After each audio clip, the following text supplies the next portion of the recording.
Alright, let me see here. I need to turn the gain down on my microphone even more, I think.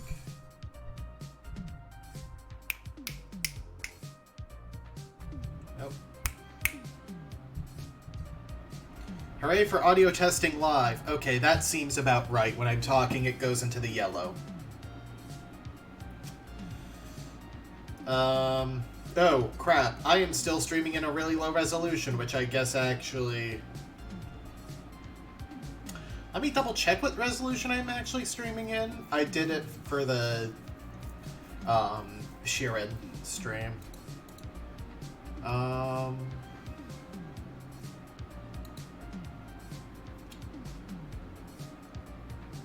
I'm streaming in scaled 1080 with a 720p canvas. That should be fine for this game, though.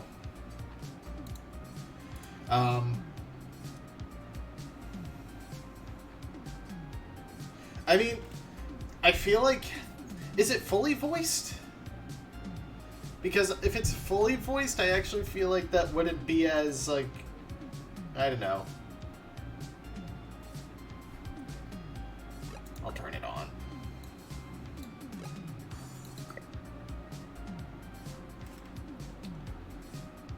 I'm liking this music already, though. Alright, so... kind of vaguely NES-styled adventure game.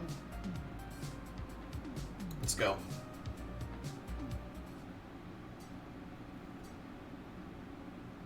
Oh yeah, by Midboss Studio. Same setting as Valhalla. Neo San Francisco, 2064 AD. The world thrives on a constant flow of groundbreaking technology. Oops. Cybernetic augmentation and genetic modification allow the repair and enhancement of almost any part of a human body. Millions of people jack into virtual worlds every day to work, play, and connect with one another with advanced brain-to-machine technology. Easier access to genetic modification leaves hybrids walking the streets, looking less human every day. However, some can't keep up with the fast-paced changes around them. They say that ROMs, now commonplace thanks to Parallax, are leading humans to a place where we can never come back, losing the survival skills that we have relied on for millennia. Relationship organizational managers are compiled with virtual intelligence and can seem human-like in their interactions. But despite the marketing hype, at their core, they are only brainless machines. Organizations, like the Human Revolution, seek to slow the relentless pace of progress, fearing that unchecked technology will make us lose the very things that make us human.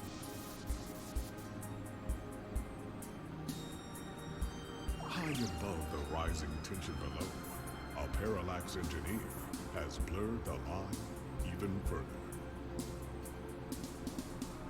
And with this, humanity's destiny will be altered forever.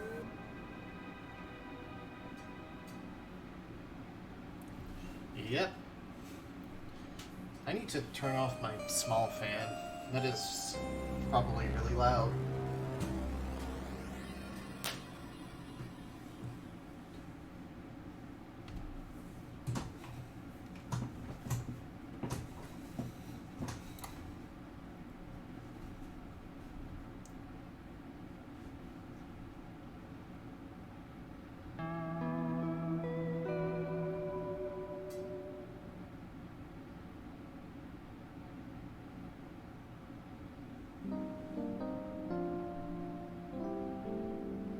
December 20th, 2064. Home sweet home. Okay, maybe not so sweet. Musty might be a better descriptor. Oh, here we go. Everyone loves a vertical sliding window. Slide currently broken. Window being propped open by that book. Maintenance request pending. plant is in pretty bad shape. Isn't this supposed to be one of the easier plants to take care of? Ooh, the Lappy. Is it a Lappy 386, though? A book? A copy of Wigfield. Sometimes the old books are the best, especially to keep your window propped open. Coffee, the great equalizer. The one thing that the poor and rich alike need to chug through the day. You assume.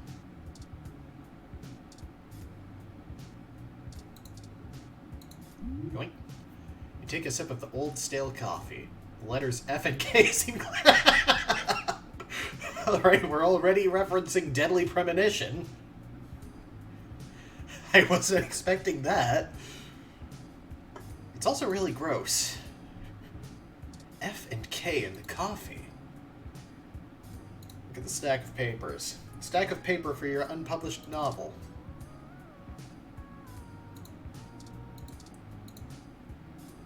Single piece of loose, unsorted paper lies on the ground.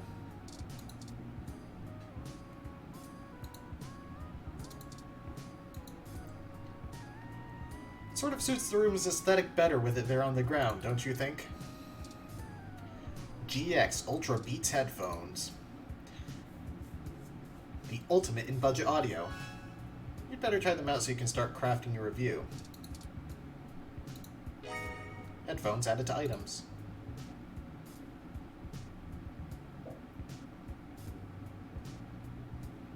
These are those GX Ultra Beats you have to do a product review on. They're smart headphones, so you should be able to use them with some things lying around your apartment. Where in the book is this scene supposed to take place? Why didn't you number your pages? Just kidding. It's blank.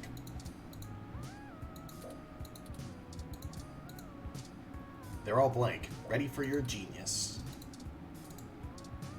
A beautiful 24/7 view, if you're a fan of up-close masonry. The back corner is damp and crumpled, frail from the dangers of the wilderness. The apartment alley. How many long nights have you been up drinking coffee and trying to get an article in before rent was due? So many of your internal organs are thanking you for refusing to drink from that again. No matter how much you water it, it doesn't improve. The classics can get boring pretty fast after multiple reads.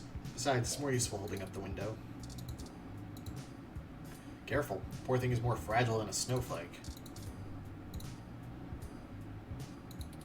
Let's see. We don't know exactly what that ooze is, only that it seems to be growing day by day. Oh no. How many times was a repair request made? 4? 5? Landlord only cares if the rent is late. But I wanted to get through all the look dialogue first. Soul. It seems like there's more slime since the last time you looked. Maybe you should call an exterminator? Botanist?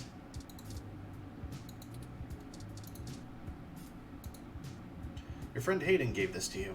The group is old, but the music is timeless. That's what he said, at least. The original members are long gone, but there's been a sudden rise of YMO cover bands in Japan. Careful, that's a load-bearing poster. No, seriously, last time it was moved, the wall nearly sank in. Don't touch. Of course I'm not going to take down the wall, Jerry. This is a load-bearing wall. Wait, talk? Give the book a pep talk.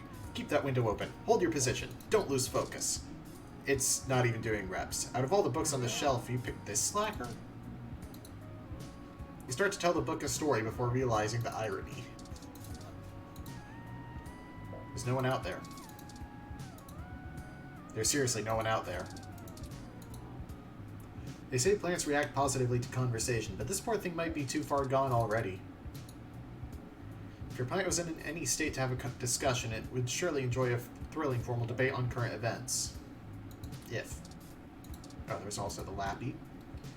Ah, good old Lappy. May not be the most powerful, or the fastest, or have the best screen, but, well, it works. It's no ROM, but old Lappy still has a few nice features, like working sound, video, a keyboard, and a power cord. So it basically is the Lappy 386.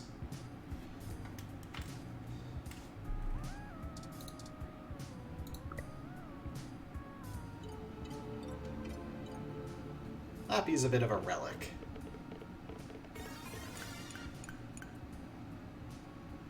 We have an article due tonight. Better finish it before bed. So you have internet, OK Today, Journalogic, Lips Live, and Lips Inbox. Let's check the inbox. Your inbox. A hell so terrifying, so specific, so personal that no other living being should dare enter. Luckily, you're the only one person with the password. You gaze into the abyss, and the abyss gazes back. And then it sends you spam. Oh boy. Spam mail. Get cheap crash. Only 99 credits for 30-day supply, 212 stims.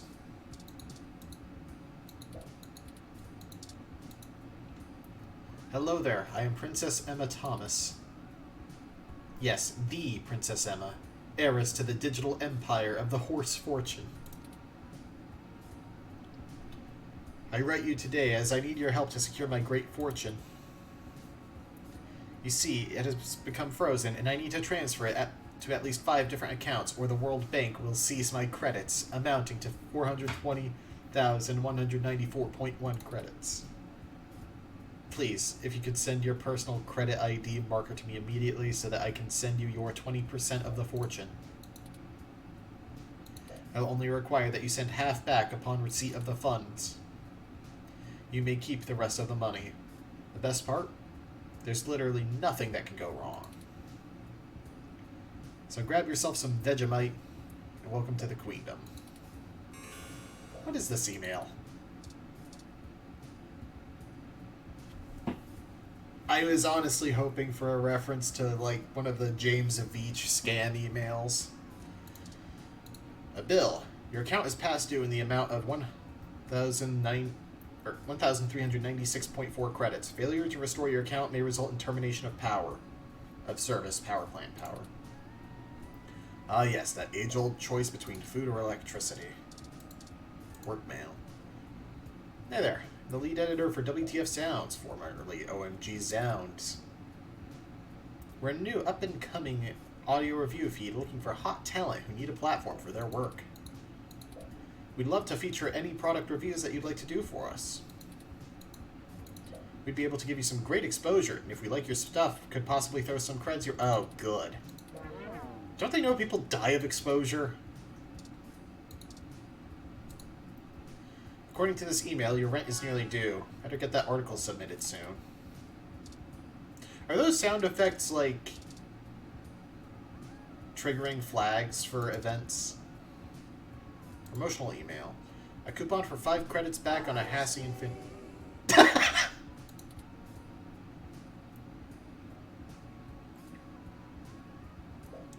A Hassie Infinity has all of your daily calories with none of the nutritional value. Like the opposite of a diet version. Sounds like something from the Outer Worlds. An invitation. An invite to come see the lighting ceremony of the Christmas tree downtown from your friends at Dr. Trisha Lay DDS. Why would your dentist invite you to a lighting ceremony? Feels like a trap. Probably a trap. Weekly update. This is your weekly update from Vintage Tech, your #1 source for classic technology. Popular pieces this week: The King of Click, a retrospective on the classic Model N keyboard. I'm not going to unsubscribe. I don't want to unsubscribe. Alright, let's see how it keeps me from unsubscribing. Request denied. Subscription cannot be modified. Okay.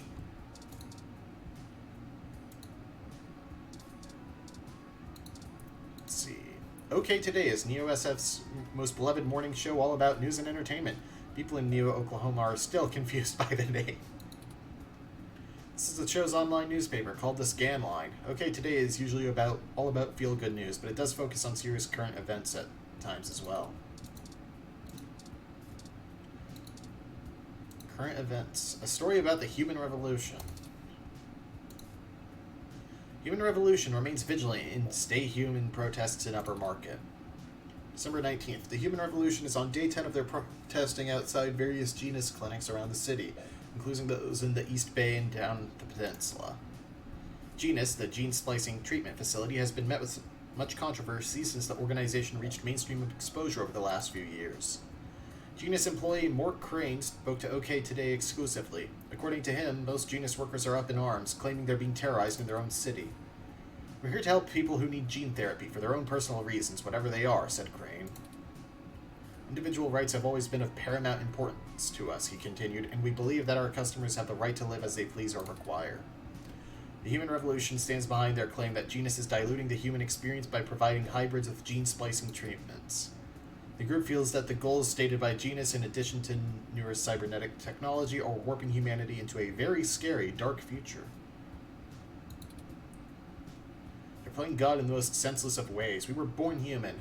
Who are we to mess with our genes and start turning everybody into who knows what," said one protester who asked to remain anonymous. "It's ridiculous and scary. It's not human."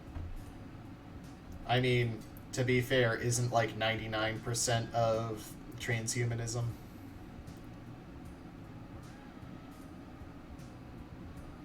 If not 100? In fiction. More information to follow as this story develops late into the holiday 2064 season. So, are like Neo San Francisco and Neo Oklahoma like where San Francisco and Oklahoma actually are?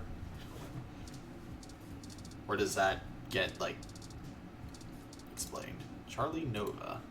Hey, it's Charlie Nova, host of Star in the Stratosphere, and tonight in the stars. Join Ryan V. Josio and the Hassy Boys for our 10th annual TMI New Year's Eve special, where I'll interview some of the hottest celebrities and find out what their plans are for 2065. Tune in or join us live at Union Square for the big show, starting at 10 p.m. I guess I'll be able to tell once I see the map. A sports article. A story about our hometown Neo SF 49ers. Do they play in Neo SF or are they in Neo Santa Clara still? Fucking Levi Stadium. The Neo SF 49ers quest for Ted is back on. December 19th. Sunday's big game at New Candlestick. New Candlestick? Brings an important question to everyone's mind. Can the 49ers punch their ticket to the playoffs and bring the Lombardi Trophy back to Neo San Francisco? It would mark their first win since the move to New Candlestick after an almost 50-year hiatus from the city.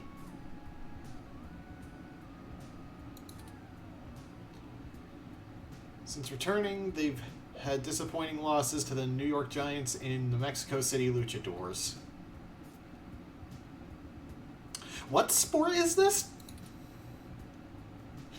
They've brought on a fresh coach, but controversy surrounds their new quarterback, Patricia Lopez, as some vocal sports fans continue to accuse her of having illegal cybernetic enhancements. Certain modifications of implants are banned by the league, but their official reports state their repeated investigations into Lopez found no evidence to substantiate these rumors. It's relevant to point out that Lopez is the first woman to ever be quarterback in a major football team. The 49ers look to reclaim their top spot since their last win with their Super Bowl, I'm not going to, victory over the Tokyo Titans. Sunday's game is a rubber match, and the winner secures a spot in the playoffs. Between our Neo SF 49ers and the Kansas City Chiefs, it'll be a close game to say the least. Catch Sunday's results here first. For all things everything, I'm at June Valmarana, OK Today.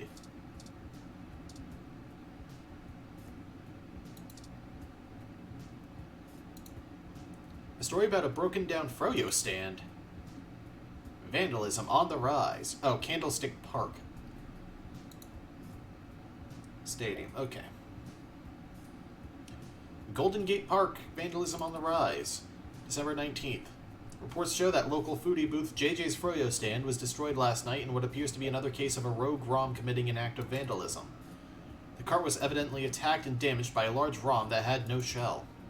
Witnesses state that the alleged perpetrator had been randomly appearing at night before lumbering into the nearby trees on the western side of the park.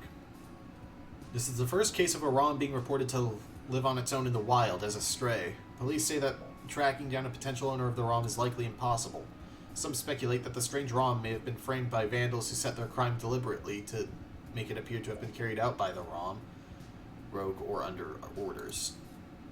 OK Today reached out to Parallax for comment, and they assured us that the rogue ROM is purely a myth that tends to pop up conveniently when low-revenue businesses have the urge to file an insurance claim. Parallax did not appreciate the reports of vandalism being attributed to their models. Is this wild ROM the real deal? Could it be a fairy tale created by those looking to make a quick buck? Or perhaps there's something else to be gained? More as this story progresses. Mel Hopkins, OK Today. So these are like transcripts of TV news, then. Well read.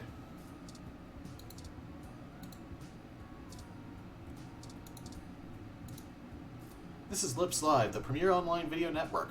This app is like a mesh of all active streams. The GX Ultra beats sync to Lappy automatically as you connect to one of the less pornographic feeds.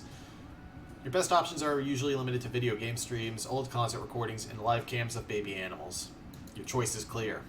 Lappy's speakers feel neglected, but now you have the first-hand experience needed to start actually writing the review. First part of work is done. You're so accomplished. Alright.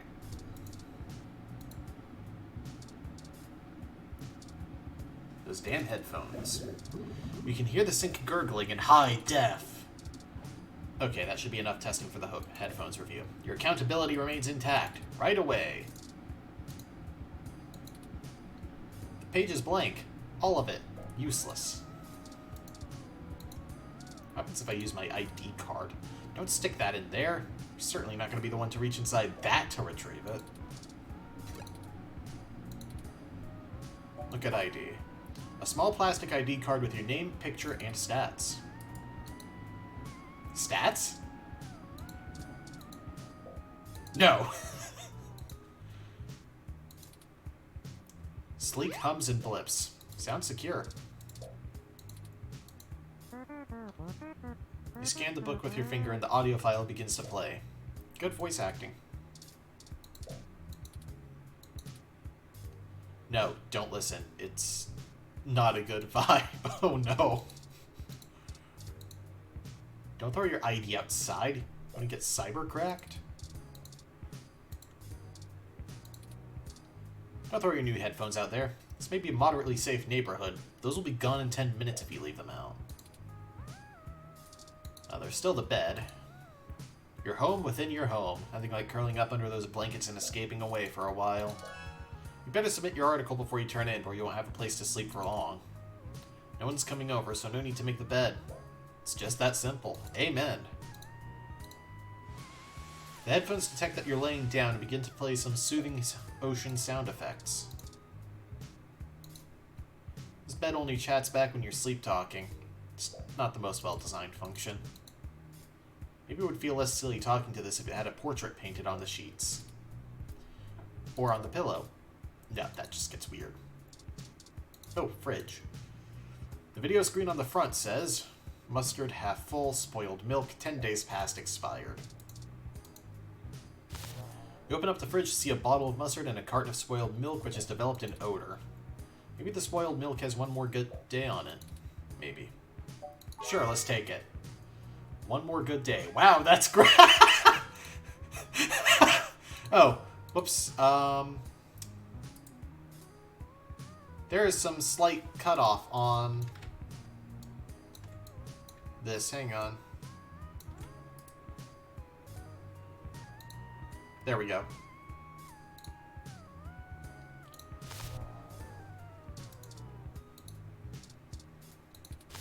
You stick your ID in the fridge to let it cool off for a bit. Well, that was pointless. Putting it back in there won't make it any less spoiled, but it's probably a better place than in your bag. Keep it. You never know. This is the attorney badge, isn't it? You sync up the headphones and listen to a live stream of a cooking show about making ramen using household Unfortunately, you learn that mustard and spoiled milk aren't quite enough to make good ramen. Oh, like adding to it. Okay. I was gonna say. Well, at least you feel safe behind this newly installed security door. You command the door to stay locked. It bleeps stoically back at you. The landlord probably paid more for this door than anything else in the complex. Keep on creaking on, door. Oh, I don't think I looked at it a second time. Putting anything inside immediately halves its shelf life. You remind the fridge that you need to pick up some more milk when you go out. It jots down milk on the list. Probably best to just make a mental note instead. You've had enough vitamin R for one lifetime anyway. Milk.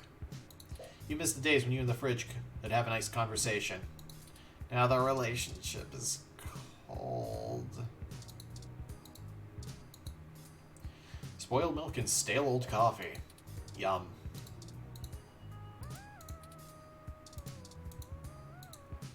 Just seeing if there's any text for... Ooh. No way. You can't possibly imagine the indescribable, inhumane horrors you're about to unleash on the world. Or the stank. Looking pretty hot there, Lappy. Like, literally hot. Overheating. As usual.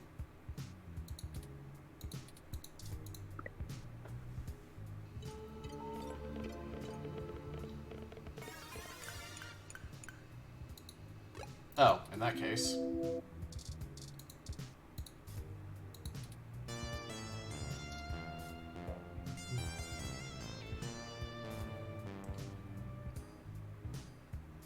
That is some Falcom-ass music. You touch the poster and YMO begins playing in your ears. Or YMO, YMS, that's some YouTuber whose gimmick is being angry.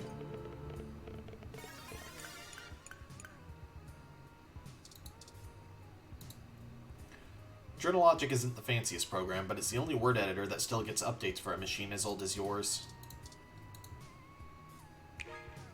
Alright, time to get work out of the way. Let's do this. Selling your soul, bit by bit, character by character. Cat watch. Oops, all backlog. Finished. Now to send it off to the editor. There, your big break. Surely, your glowing review of GX Ultra Beats is your ticket out of poverty and into a book deal. Surely. Work is finally out of the way. Time for bed.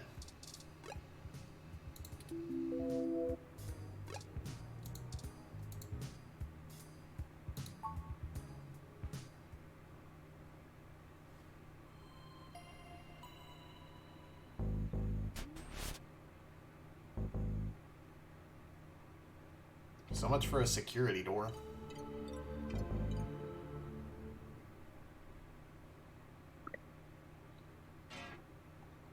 Ah, good. You're finally awake.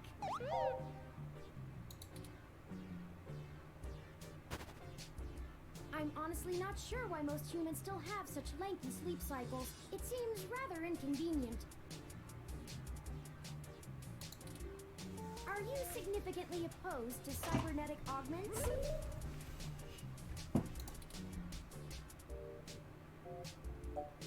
What? Oh, I hope you don't mind. While you were asleep, I had some spare time on my hands, so I reorganized your records and entertainment media using BISAC. Once that was done, I found the cleanliness of your living and workspace to be suboptimal conditions for the long-term performance of my micro-actuators, so I took the liberty of cleaning the place up a bit. As you awoke, I was attempting to interface and make performance adjustments to your personal computer, but I've run into a bit of a snag.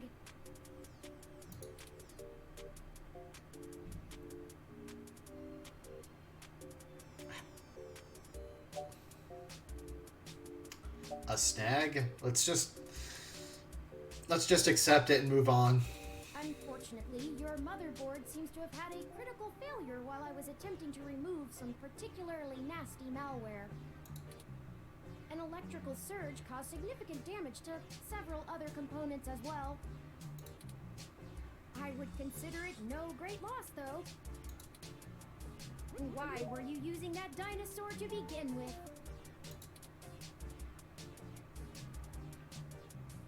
I don't have enough money for a new computer. Don't fret! I did manage to back up your data drive's contents on my storage before the crash. Additionally, I am willing to serve as your personal computer until you can procure a replacement or provide the parts necessary for me to make the repairs. It is the least I can do.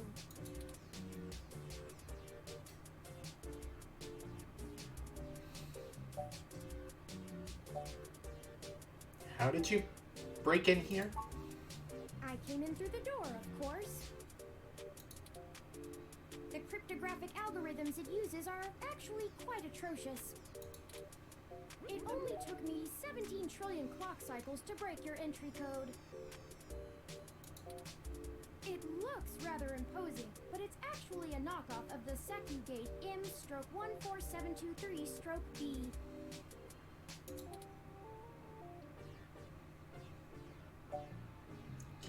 I knew my landlord was full of it when he said it was the best. Don't feel too bad. I actually cheated a bit when I cross-referenced likely numeric combinations against the stored personal data on you. I'm not certain why you picked the birthday of your first dog, but it would be sufficiently obscure to defeat most casual attempts to enter. Frankly, I felt a little silly that I took the time to do all that once I noticed that the lock on your window is broken. And that you left it open.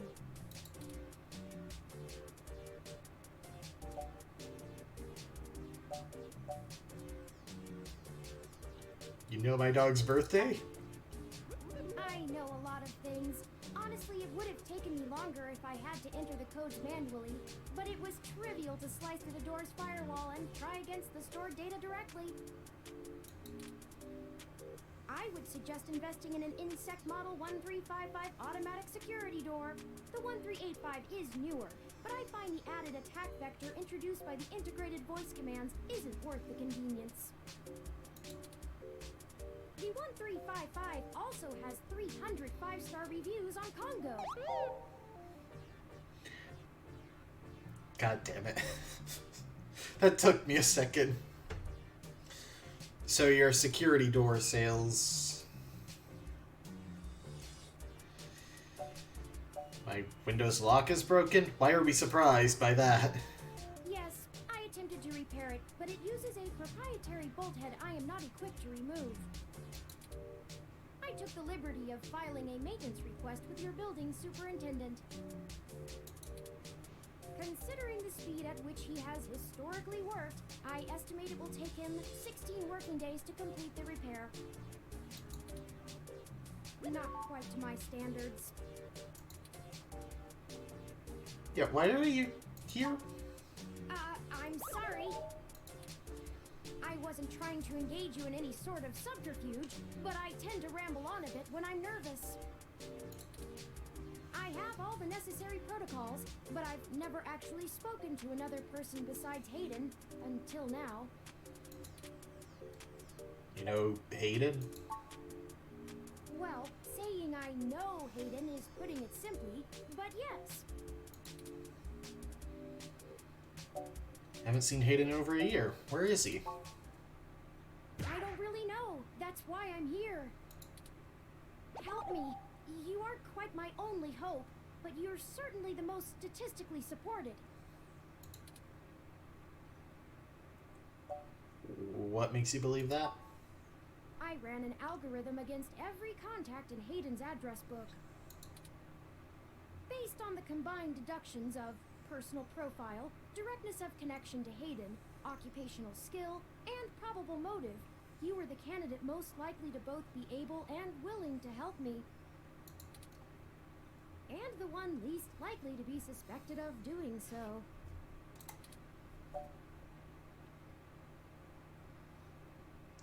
Well, I've never looked for a missing person, but I could try. The The numbers don't lie about your investigative skills, but I will admit your total lack of recent successes is worrisome. We'll see about that. Don't worry, if Hayden trusted you, I trust you. You're strong-willed and capable. If anything, it's worth trying for Hayden. Earlier tonight, Hayden's apartment was assaulted by some persons unknown to me.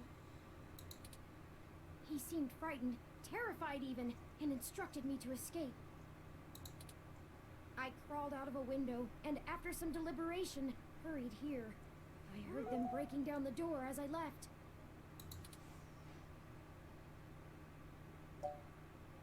Was anyone out for him? I don't know. I'm not certain who would benefit the most from taking Hayden prisoner. Admittedly, Hayden has become increasingly paranoid as of late, and has warned me to stay alert, but he would never specify anyone I should fear when I asked. It's not as though he has any obvious enemies. There are several multinational corporations that could make use of his engineering skills, but I can't imagine any of them would go as far as snatching him. Why would they want Hayden? He is one of the top researchers at Parallax, but there's no way that alone would be enough to get him kidnapped. I suspect it has to do with me. Who are you then? What do you have to do with it? Excuse me. I forgot to introduce myself. I've never had the pleasure of doing so before. I am Turing. I know this must sound quite unflattering, but I suppose you could describe me as one of Hayden's experiments. He's currently researching advanced machine intelligence at Parallax. I am a personal side project of his.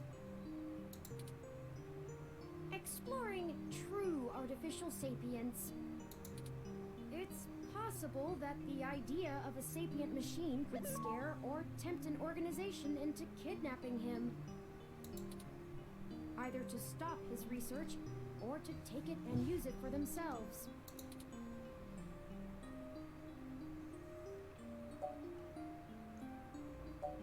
Alright, tell me more. A regular ROM has virtual intelligence. They can appear rather smart, even human-seeming when you talk to them. But they're just cleverly programmed to respond to a variety of situations in an organic manner. They aren't in any way self-deterministic. As for myself, much of my code wasn't actually written by Hayden, but rather compiled during my infancy as I learned to interact with the world around me. But despite my ability to self-modify my code, I am afraid to adapt or develop any further without Hayden's guidance.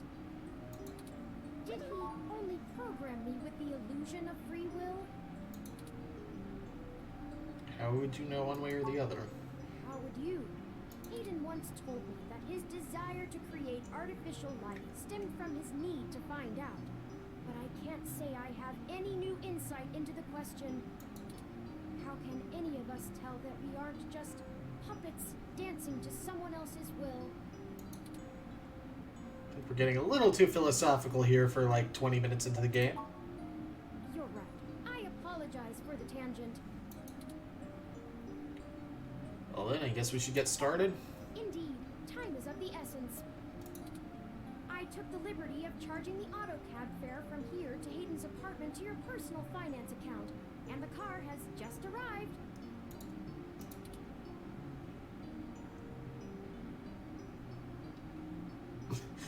I can totally afford that. Lead the way. That was a lie. Like a liar.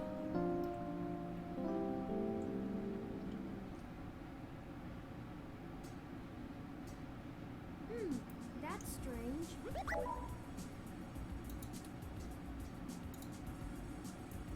Oh, this is some Shin Megami Tensei 1 music. seems to have already been repaired. I'm certain my audio sensors picked up the sounds of his assailants breaking the lock.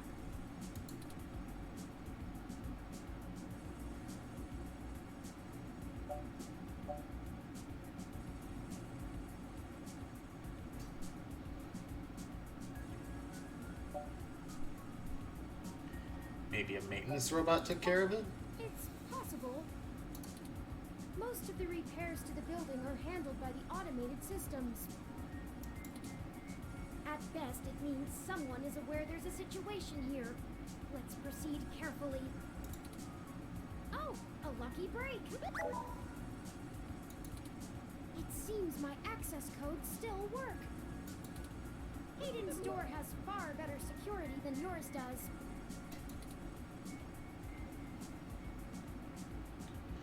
Just be careful. Will do.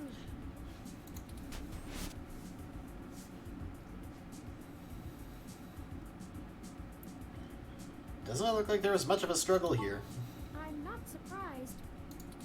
Hayden is not the most physically intimidating of individuals.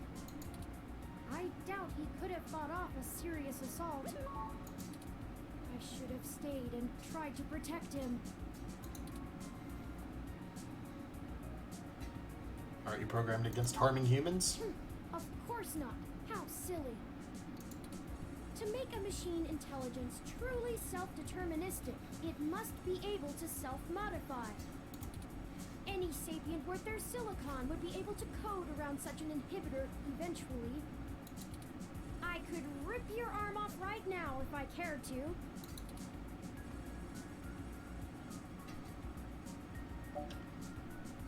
Please don't. I won't for the same reason you don't go around randomly killing people. The social contract, as a useful construct, is just as apparent to me as it is to you. It simply isn't acceptable to go on a murderous rampage. Good, we're clear on that one. Self-defense and defense of one's home and family is typically allowed, though. I could have and may even have been obligated to come to Hayden's defense. But I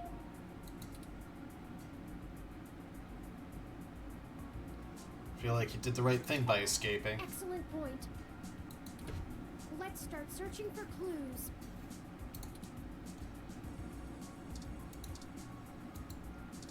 This plant is doing much better than the one at home. May have to ask Hayden for gardening advice soon, or maybe Turing knows a thing or two. It's bad manners to listen in on other people's plants. Water. Plants need water. Pause off. Based on your track record, it's for the best. Plant whisperer, you are not. Pictures of Hayden traveling all over the world. Working at a company like Parallax ensures you'll be more than well off. He asked you to tag along on a trip to Dallas a long time ago. It was too expensive. He looks happy here. In Dallas? Comparing an ID picture to a nice photograph, not so good for your self-esteem. The sentiment is understood, but you probably won't forget what Hayden looks like anytime soon. Turing probably wouldn't like it if you took that down. Oh, I think I see something under those reference books.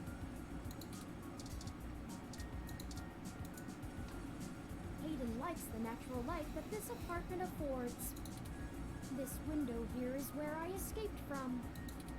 It is a considerable distance to the ground below. How'd you get down? I took the fire escape. Of course you did. See? Horizontal sliding never fails. Plus, they're perfectly polished.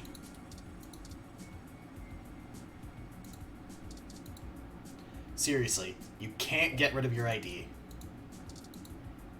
Quit trying. It's never gonna happen. Never, ever. It's a long way down. Better be careful out on the balcony. Don't leave fingerprints. Broken tech. A ROM component in Hayden's headset. Must have been in the middle of working on something. He's normally not messy like this. Although the milk surely has a magnetic energy within it, it's unlikely that it would charge the battery. Oh, it's a battery too. Turing is beginning to second guess bringing you along.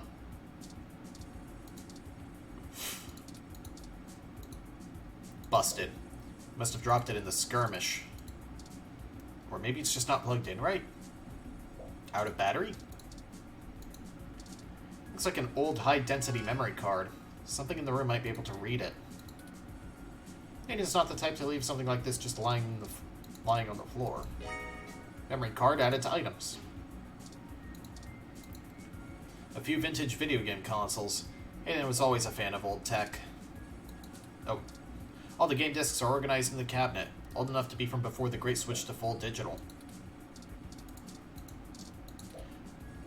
Knowing Hayden, he's had some of these since before they were even released to the general public. There's a Mega 16, a Dural, and even a Familink. I'm actually not sure what the Dural is supposed to be. The television is looping through some of Hayden's feeds. Tech Banter, Ted's Code Tips, Augmented Eye. Nothing as interesting as the current mystery here.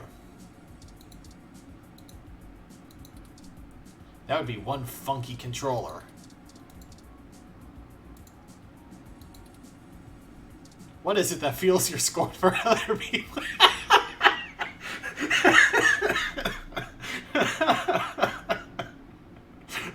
I don't need your lip game. Completionism. Hayden spends so much of his time at home building ROMs, as if he doesn't do enough of that at work.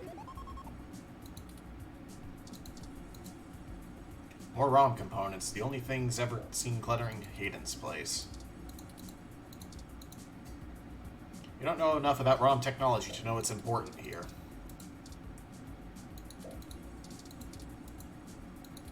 Where in the world was he here? Neat hat. The view is certainly better than yours. I didn't realize that there were, like, more than 2 freaking texts sometimes. There's something underneath, but the books are in the way. Take that, books! Ah, that device.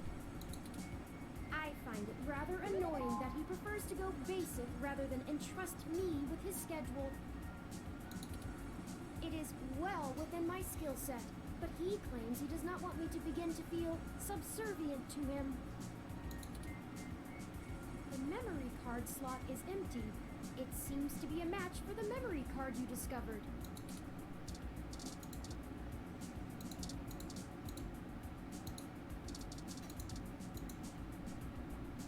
We can't use it without the card. Go ahead and insert it. Let's look at the computer first. That's Hayden's computer.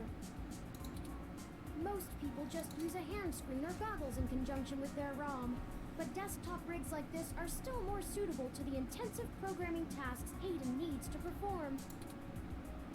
Do you know how to get in? Might be clues. Unfortunately, no, I don't. And before you ask, I don't think I would be able to break past its security in any reasonable length of time.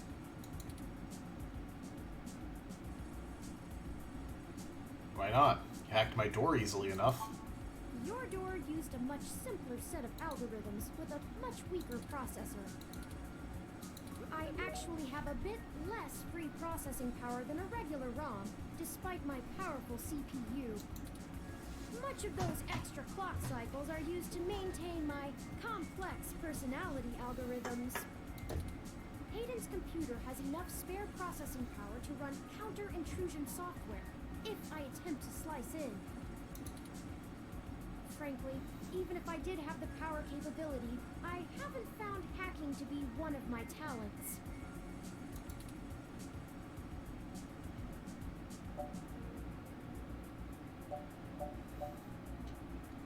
just download the knowledge?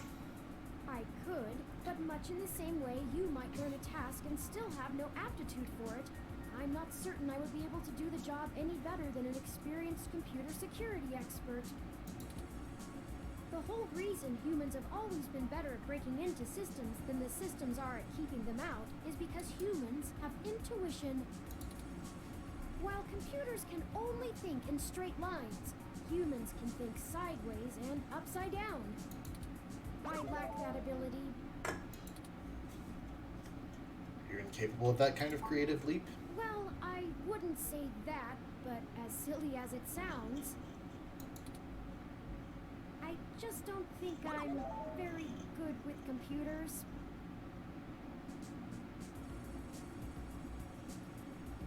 I'm just gonna let that one hang for a moment.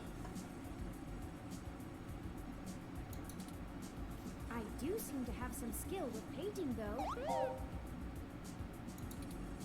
Hayden was impressed with some of my pieces, but I'm not sure he has a firm enough grasp of early 20th century abstract expressionism to give me an objective opinion. Abstract art doesn't seem like something a robot would be good at. That's true. Machines are best at reproduction. Still life, impressionism, photorealism. But I find it more challenging and satisfying to paint what I feel. Let's get back to searching.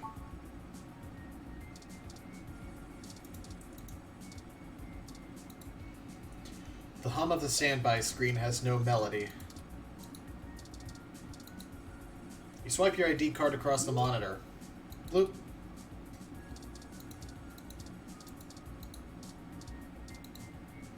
As long as Turing's here, you won't get away with that. This rig probably costs more credits than you make in 6 months. Screensaver is just pictures from Hayden's travels around the world. You have no idea how to log in. Aren't you paying attention? Don't bother trying. You'll fry it worse than Turing fried Lappy. Yep. No.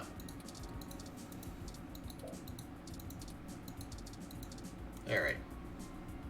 Pop the card in. Put the thing in the doohickey. Memory card removed from items. Hayden must have removed the memory card in order to prevent his assailants from easily tracing his connections. To answer your question, I feel like people would be generally expected to tip, particularly if multiple people are in the cab. If only he had kept his information stored with me, he would not have had to resort to such crude measures. Tablet's calendar says he was supposed to meet with someone named Tomcat today. Ring any digital bells? Not really. I guess we'll have to go ask. Says here they were going to meet at a club called Stardust, located in the Castro district. I'll mark it on your city map. We can head over there and ask around about this Tomcat character. Perhaps they can shine some light on why Hayden was snatched. My city map? Oh, excuse me. I still haven't set up a user account for you in my system. We shouldn't put that off any longer. Once finished, I will have an assortment of new ways to assist you. For example, I'll be able to reroute any call or message that you receive while we're out and about. I just need to ask you a few questions. This is an exciting thing, I promise.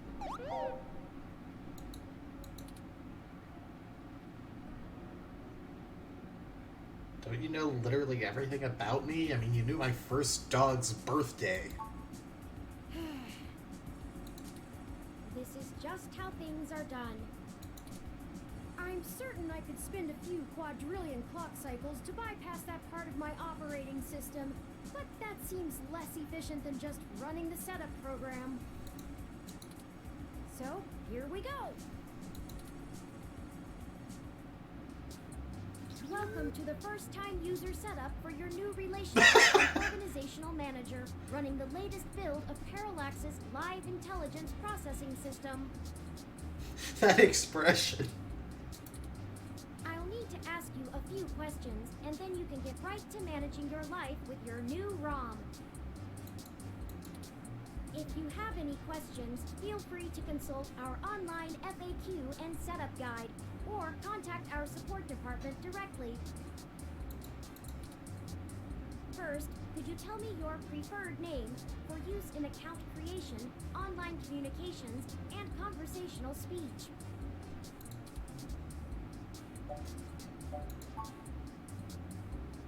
Oh.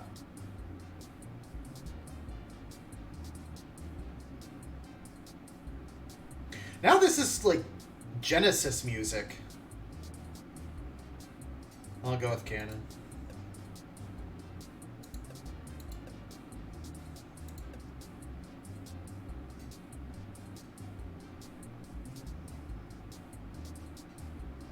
Isn't that a character in a Phantasy Star game? Like spelled like that?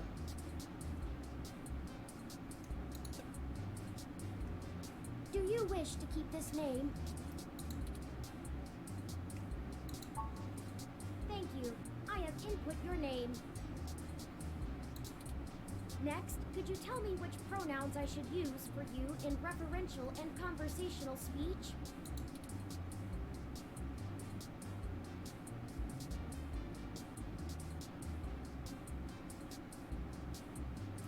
Is there a canon choice here?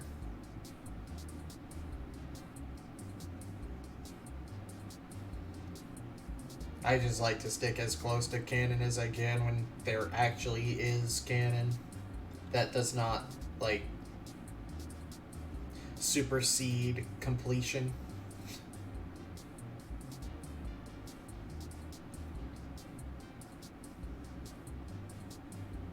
This is... I almost didn't finish saying this, but this is some Sega Genesis music right here. Just go with yours. Alright. Thank you. I have input your pronouns. Finally, could you tell me your preferred diet for use in restaurant recommendations?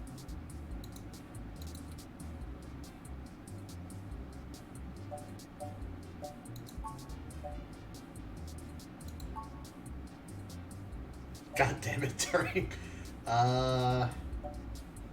Sure, alcohol free. Diet set as alcohol free. Are you sure? Thank you for confirming. I have obtained your physical location from GPS and will load local data into my memory as it becomes available.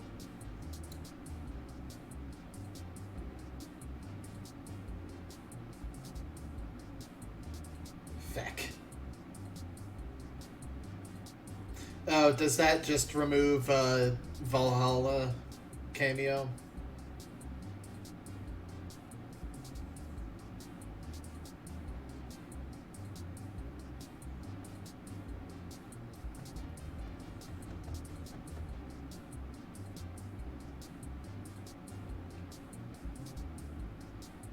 No, seriously, this is from like... This music sounds like it's from a Sega Genesis RPG.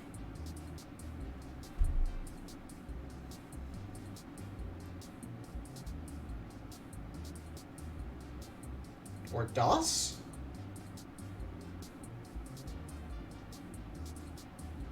No, I'm thinking of like standard MS-DOS MIDIs. Like in Might and Magic.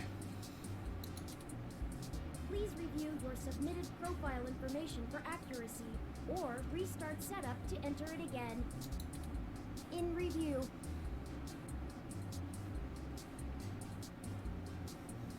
Does that sound right?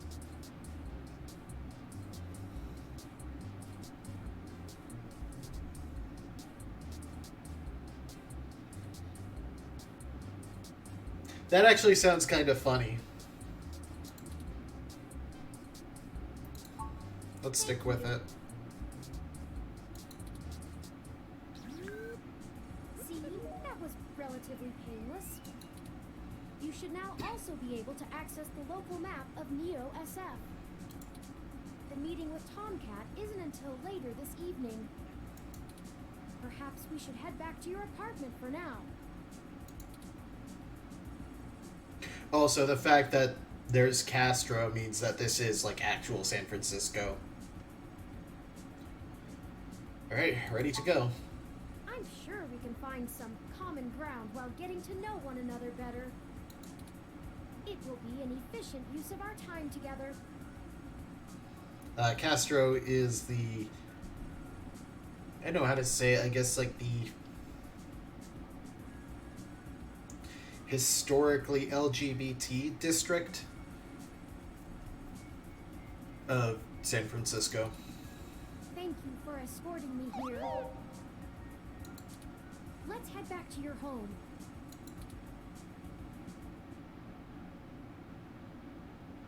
This game does not autosave, so please be sure to save frequently.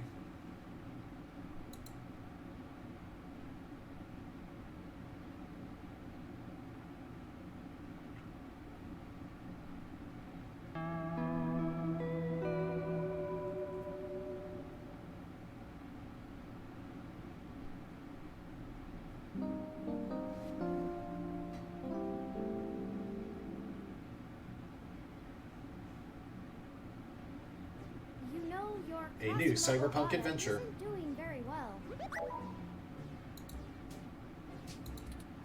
Have you been overwatering it?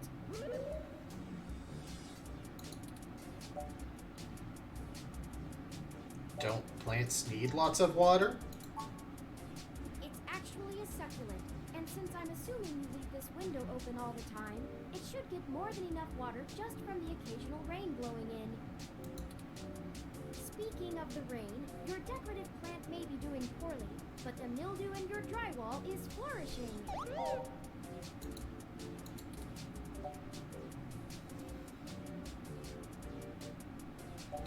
Plant's named Wilty. I got it from a friend a couple months ago. How thoughtful of them! The Crassula ovata, also known as the jade plant, money tree, lucky tree, or friendship tree, is an excellent and easy to care for houseplant. They make beautiful bonsai, are suitable for beginners, and have some cultural significance both in the Far East and America as a token for good financial luck. Most likely an urban legend, but still a nice gift.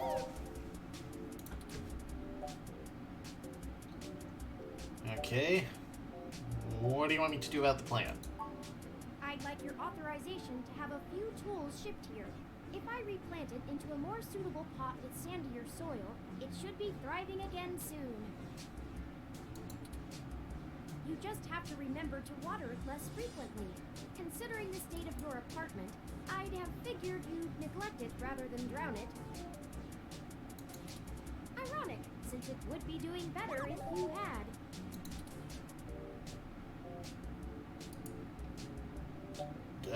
Sure.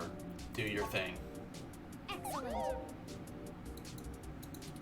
The supplies should be here soon. I ordered from a place close by to keep the shipping costs down.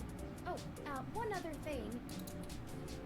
When I was doing the research on how to best take care of the Crassula ovata, I stumbled upon the persistent belief that talking to plants improves their health. There is scientific evidence that shows there may be something to the notion, but the methodology in the studies was a bit shaky, so it could all be rank superstition.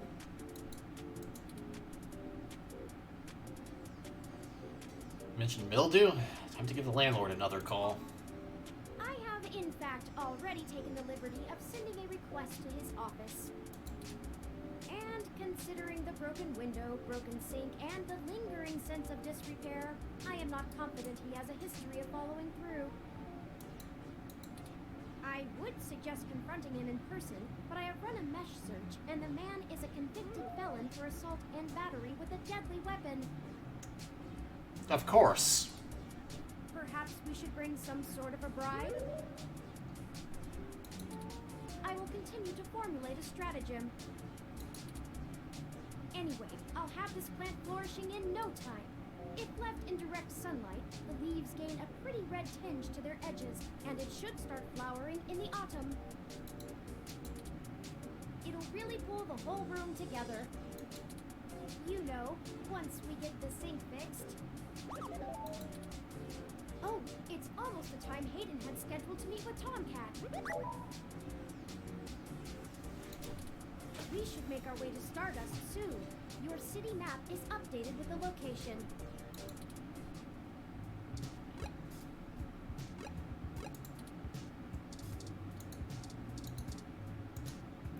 It's Turing, your borrowed companion ROM/investigation buddy. Hi. So this is the first sapient ROM, a real, true individual. Hayden was always an impressive guy, but who knew he was creating someone so cool. Hi. Aw, thanks for the hug. Wow, you really like giving hugs. Good thing I do too. You can explore my functions later. Huh. We can hug some more later too, if that's what you want to do. Aw, thanks for the hug. Anyway, I'll have this plant flourishing in no time. It'll really pull the... You know, what... If you examine those headphones on the items menu of your Lips Type M mobile device, you will be able to play any kind of music you like. Oh, I should save.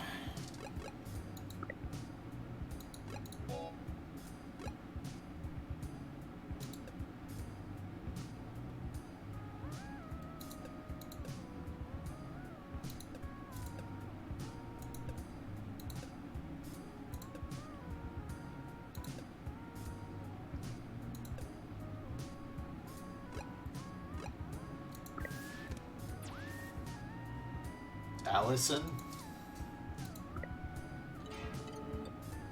It's useless after whatever Turing did to it. Ready to head out?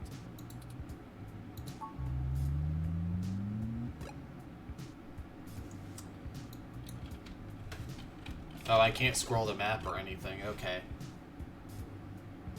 So really, we're just in actual San Francisco, no Daly City or anything. Okay.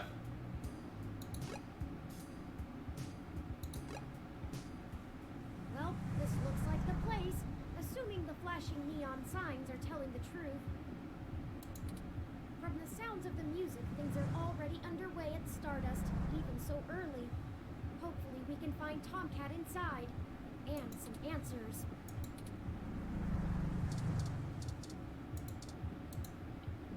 A 2062 Zis Yarv Coupe. Perfect for letting everyone know you spent a fortune of credits on a car. The 2061 model is more popular among car experts, though. It has an extra cup holder.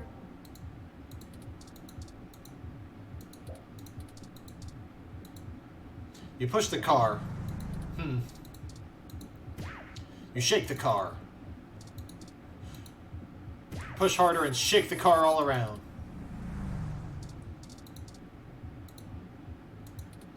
The car scans your ID, but nothing happens. You're not going to be getting behind the wheel with that.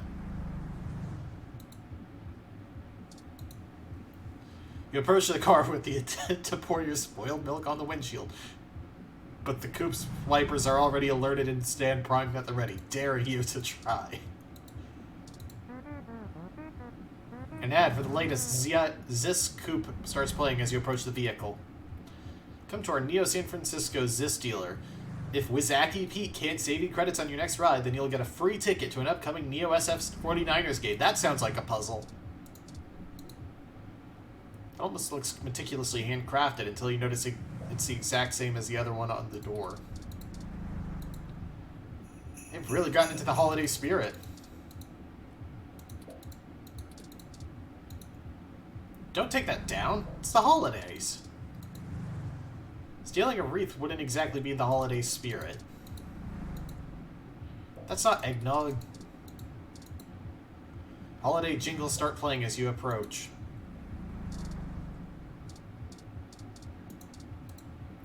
These planters are completely self-contained. Bacteria live in the base. They take in oxygen and release CO2 while keeping the soil rich by breaking down decaying material shed by the plant. Because it's completely sealed, water never leaves the system. If you watch closely, you can see the condensation roll off the top and back down to the soil.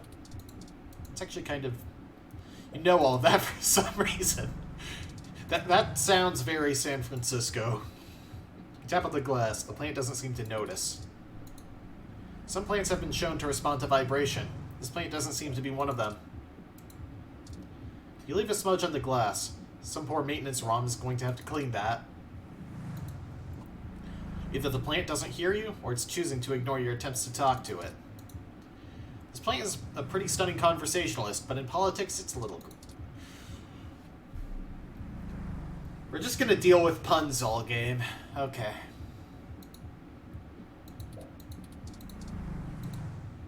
I'm surprised they're using a human bouncer instead of a ROM.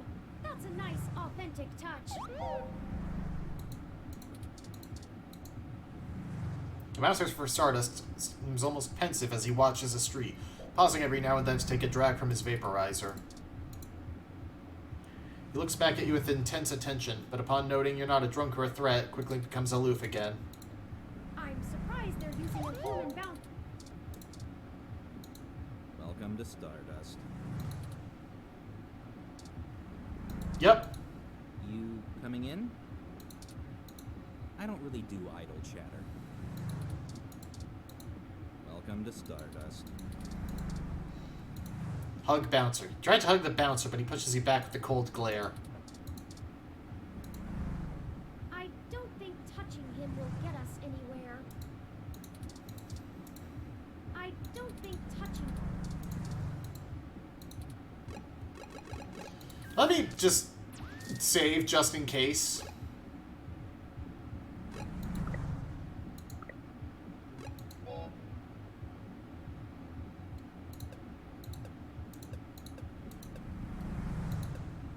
Safety save.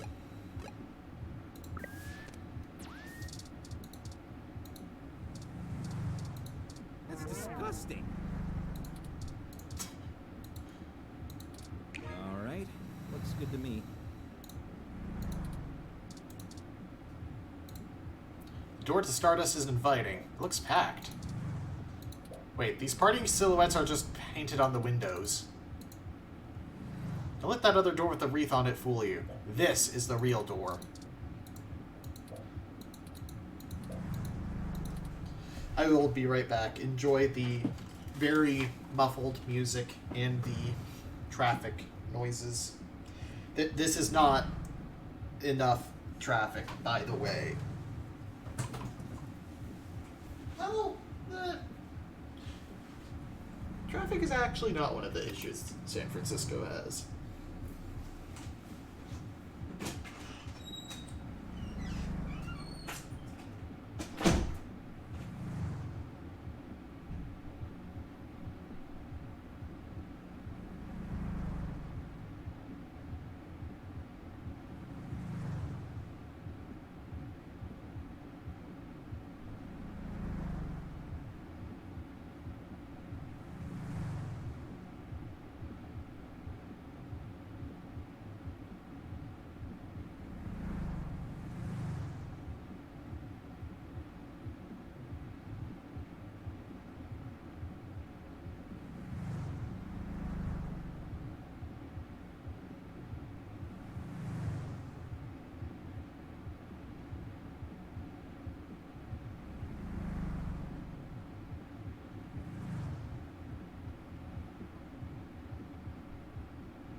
I should probably kind of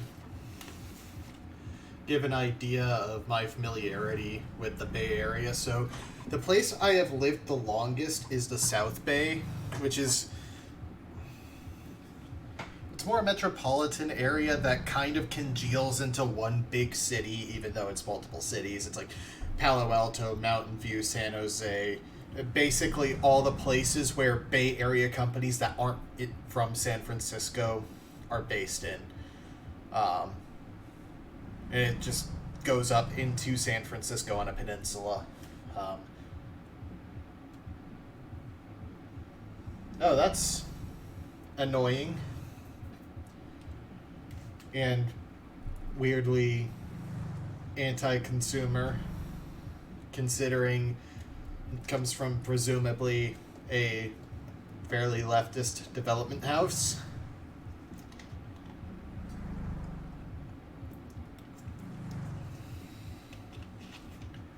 But, so I'm kind of familiar with San Francisco in general, but not like I haven't lived there. I've been there several times, because, I mean, I've lived in the South Bay for years. Anyway. Welcome to Stardust. This is the place. Have you ever been here before?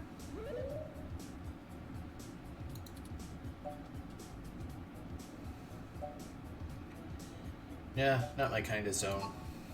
It does seem to be a bit boisterous for your tastes, at least from what I know of them. Still, the noise and the crowd should help keep our investigation clandestine. Anyway, where do you think we should start?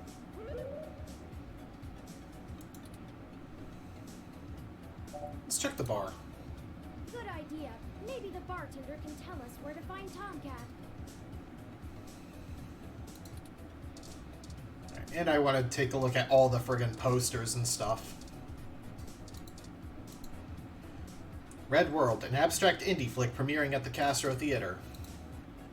The poster features a stoic-looking naked man painted all in red. That's all that's on the poster. If anyone caught you watching it, you'd turn red too.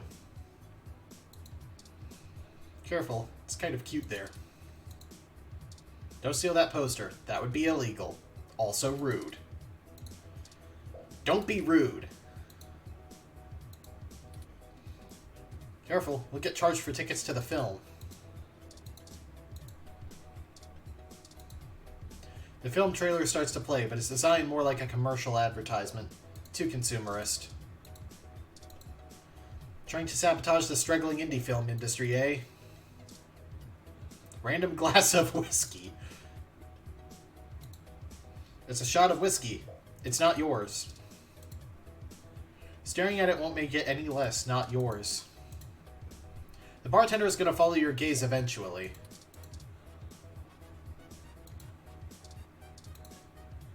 Listening to a glass of whiskey isn't very fun. You hold your ID up to the glass. Bloop. It's someone else's. Even the finest whiskey on the planet wouldn't decrease the chances of such a mixture becoming a national crisis.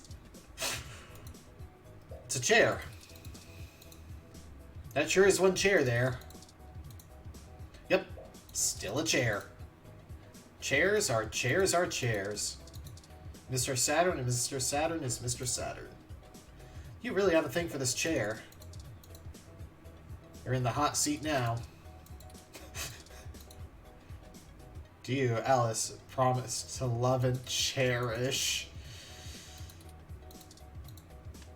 The chair seems pretty laissez-faire. What a strange love affair. I mean, I assume that the Switch version's post-game is, like, leading more into Neurodiver, which appears to be the next game. Time for you to lay it bare. The chair returns your timid stare. It truly is your cross to bear. You feel like you can walk on air. Just relax, let down your hair. The chair awaits as you declare. It's a jungle out there. So through all the wear and tear, even only on a wing and a prayer. Time to ask it fair and square. Will you be my beloved chair? No, it won't. If there was a committee of weirdos who stare at chairs, you would be the chairperson. That's the best that can be said. At least you care.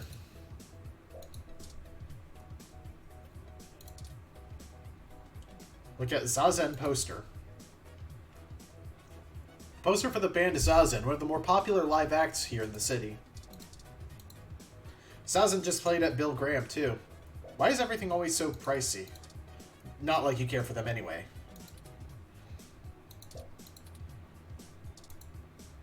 There's a free song preview attached to the poster. Don't listen too long, though. Posters like this charge your Lips Pay account automatically if you listen past 30 seconds.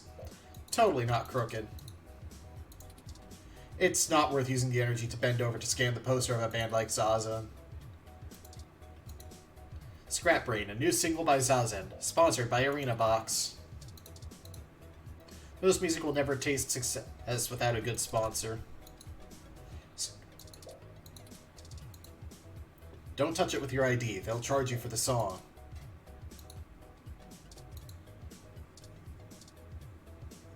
Scrap Brain, the new single by Zazen, starts to play loudly. Good idea. You did it. You may not like the band, but that's no reason to ruin their cool new poster. Poster with a face on it. It's a poster ad for the new art exhibit at New Drive in the Fillmore district. They might have picked up more alluring piece to advertise. You cover the face with your hand, but when you pull away, it's still there. You shiver from touching the hideous mug. You think the bartenders keep it there to make themselves look more attractive in comparison? Comparing your picture to the face on the poster? Hey, you actually win this one. A flyer for Zone 3, a new arcade that opens on Christmas. I've saved the location to my memory. Let's check it out after the investigation. Zone 3 specializes in imported arcade titles, so it says. Hey, you have somewhere fun to explore after adventuring! One step at a time, adventurer. It's not even open yet. You swipe your ID and a pop-up asks if you'd like to exchange your credits for some Z points. Wonder what's older, the arcade machines or that vile milk? I would hope the machines. You touch the poster and an ad plays for Zone 3. Come down to Japantown and experience all your favorite retro classics. Only at Zone 3. Grand opening on Christmas Day. Alright. A gruff-looking man holds down the bar. He seems friendly enough, given his size. He's got a confident look and brute strength to back it up.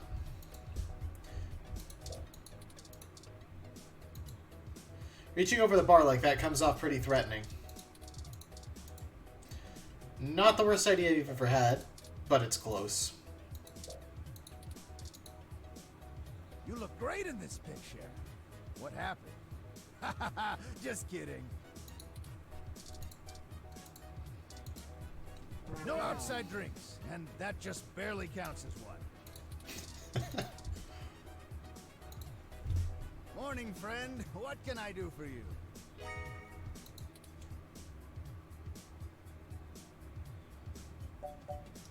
Ask a few questions? Sure, but first, let's get you a drink. What'll it be?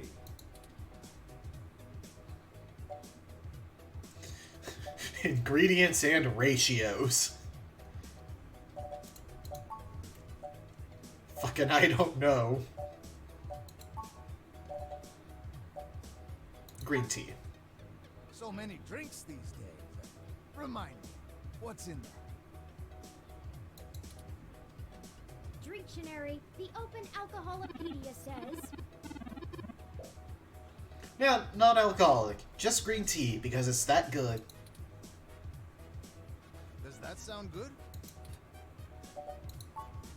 Ah, alright, you got it. Coming right up.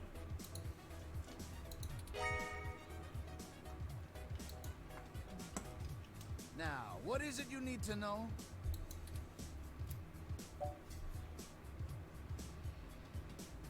Meeting a Tomcat. Do you know where they are? Let's be direct. Pretty sure Tomcat came in earlier, but I don't know where they went off to. I'd ask what you were meeting about, but I know they like to keep that kind of stuff quiet. Maybe try looking out on the dance floor. If they come around here, I'll tell them you're looking.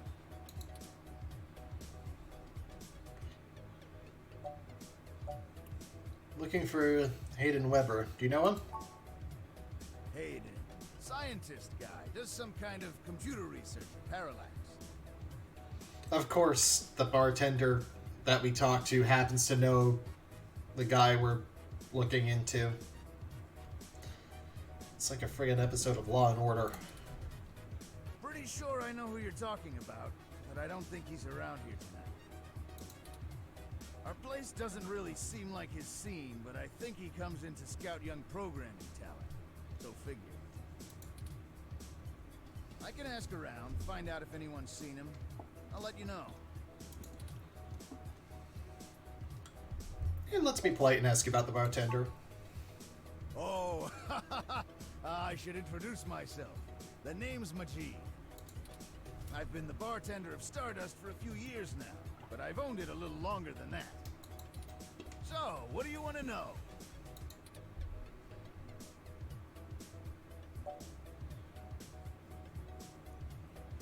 What did you do before Stardust? Mostly got myself into trouble. When I immigrated from Pakistan, I didn't have a whole lot of employable skills. But I'm real big, which was enough to get hired for some real dirty stuff. Bodyguard work. Truth be told, I hated the work. I didn't want to be a hired fist my whole life. I wanted something regular, peaceful. I had enough cash saved up to buy this place, which was a hole at the time. The rest is history. I'm sure it sounds more exciting than it was. Alright, I have to choose the option anyway. Not to be rude, but don't places like this come and go in a flash, but they say Stardust is forever. That's Did true, I say it? and it was true about Stardust. The first 6 months were great, but after that, the interest dried up and the kids moved on to the next big thing. But I guess I'm just stubborn and kept throwing good money after bad. Ha! After 2 years in a remodel, things started to pick back up again. Slowly dug ourselves out of the debt hole. We got some regulars around, they started bringing in enough new folks and it reached critical mass pretty quick. Well, it was nice meeting you, but I gotta get back to work. I'll keep an eye out for Tomcat and send them your way if I see them. Good luck! Enjoy yourself, and don't be a stranger.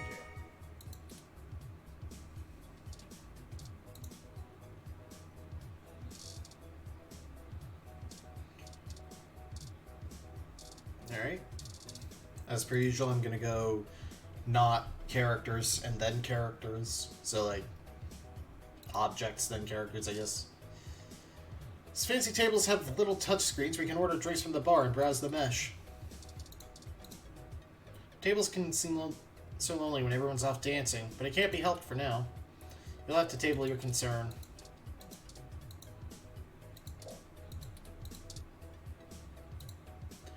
You don't have anything good to put on it, or under it.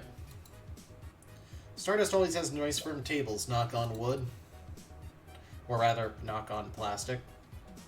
Or is it metal?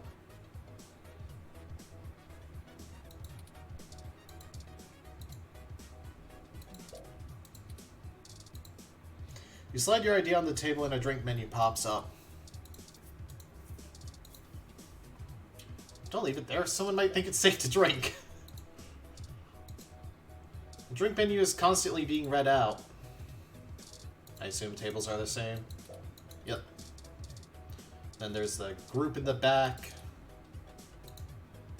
The party never stops at Stardust, open 24 hours a day.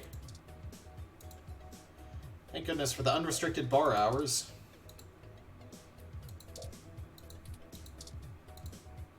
You work your way into the crowd and show off some of your best moves for a while. That was fun. We really should stay focused on our goals, but I suppose I shouldn't rain on every parade. Go have fun.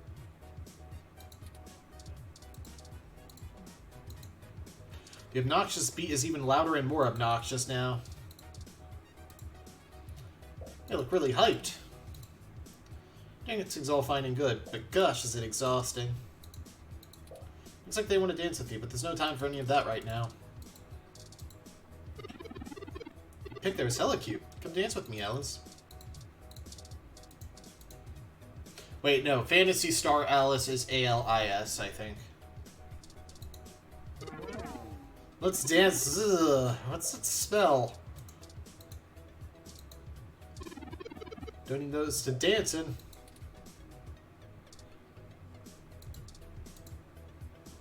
Really into dancing right. Oh wait, I didn't do actual talking. Alright, let's dancing. Heck yeah, let's dance. Yeah. Yeah, it's Let's Dance in City over here. Enjoying the moment, you suppose. Really into that game. Hey, Alice. You want to dance? Ew. Why did you bring that here? That's a sweet pair of headphones.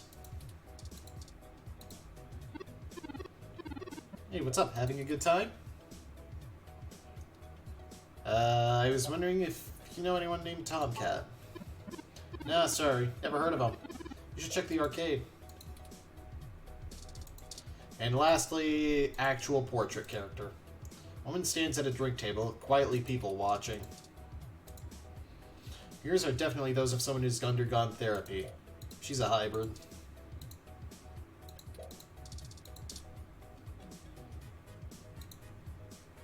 Yes, can I help you? Looking for someone named Tomcat. Do you know where they are? Not at the moment. They're usually close enough to hear when your name gets dropped. So if that's all you needed from me, I'll get back to cutie cruising.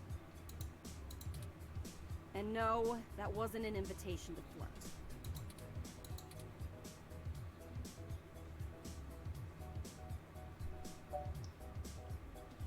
Good luck. It may surprise you coming from a nasty hybrid, but I actually don't need luck. Even genotypicals flirt with me. Not like I want them to. And I don't know where Tomcat is, so look for them elsewhere. Sorry, did you say genotypical? Yeah, as in not a hybrid like me. Now then, I'm not here to educate you, and I do have a life to return to. Understood. I wish that this was more of a request than a demand, but let Tomcat know we're looking if you see him. Yeah, alright, whatever. Just get moving.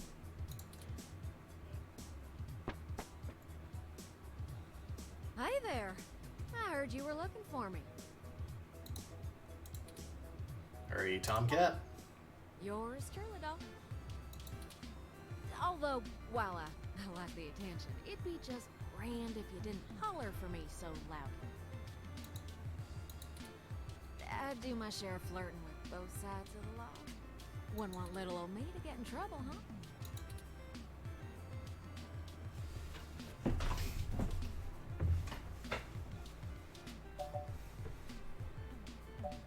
Nah. So, to what do I owe the pleasure? So yeah, I feel like if that's a constant thing, then I'm going to be more annoyed with Alice than her. A friend of ours, Hayden, has gone missing. We found a note saying he was going to meet you. Hayden's missing. Well, it's one way to sour my night. Isn't it morning? I already saw you got his little wrong with you, so I'll give you the benefit of the doubt for now. You know about me? Hayden never mentioned your involvement. Well, sure thing, hon. I helped reprogram the back end on your OS so the AI code Hayden wrote for you would work properly with the mesh network. I have a distressing lack of information on my own creation. Welcome to the club. Hayden never saw fit to inform me on what went into designing my programming.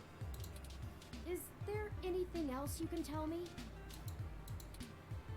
Not much more on that end.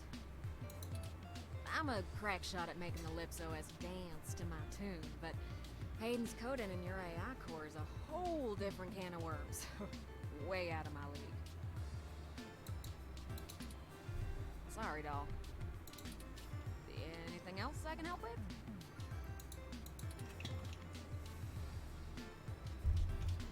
How did you know Hayden? Hayden and I met not long after my blackout expired, when he recruited me for my expertise in lips. It puzzled me at the time, since he's very sharp himself. I mean, he could have done the job blindfolded and boozy. I think he just wanted someone working on it off the books. He ain't the most straightforward kind of man.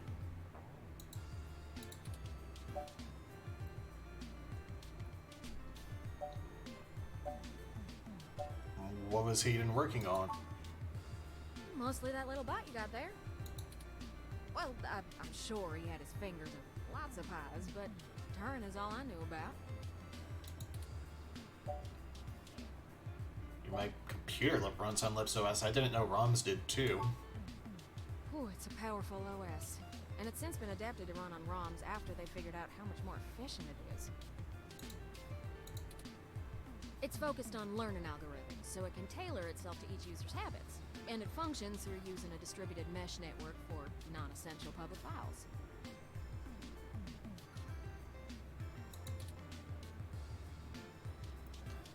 Can you explain it like I'm a child?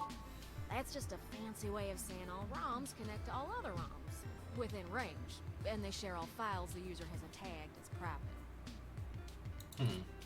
It's handy in dense population areas like NeoSF, since it can bypass regular telecom nodes to access the internet. Out in the sticks, though, you're stuck connecting to regular old pipes. Yeah. Do you know why Hayden may have gone missing? I don't rightly know. I can't avoid the thought that Hayden's disappearance has something to do with me, based on his recent behavior. Well, let's see. Hayden was pretty hush-hush about his work on your creation, but if Parallax found out about it somehow, ooh, that might have changed things. It ain't always so good for a big company when their leading product declares independence. I'm certain Hayden had some kind of intellectual property clause written into his contract with him, but he would just get fired, maybe even sued. I can't imagine they would disappear him. I mean, they ain't the CIA or anything. Alright. Since we're chatting, tell us about yourself. Oh, sure! You may have even heard of me in the news way back when. About 10 years ago, I hacked into Parallax's main ROM servers. Ooh, caused one hell of a stink, if I do say so myself. People were arguing back and forth whether I was a kid genius or malicious criminal. Earned myself an enforced net blackout for a few years, but I think it was worth it for the prestige.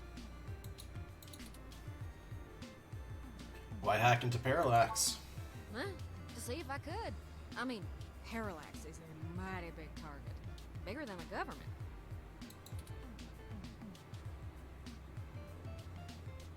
And which was it? Kid genius or malicious criminal? I don't know. I didn't really do it to steal anything, but I had to break an awful lot of eggs to crack my way in. I chalk it up to the exuberance of youth, and now I try to stay on the straight and narrow. Mostly. Sometimes. Oh, who am I kidding? Sometimes I treat this place like it's my own little bat cave.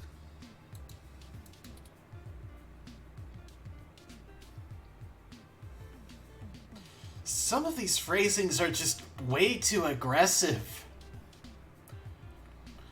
What's the deal with the accent? Are you from the South? Raleigh, North Carolina, dog. Sure, it's not the glitziest town in the world, but folks like the way the sun goes down. Still, this ain't a bad town for a southern gal. Lots of clothes. I had to get a third walk-in closet.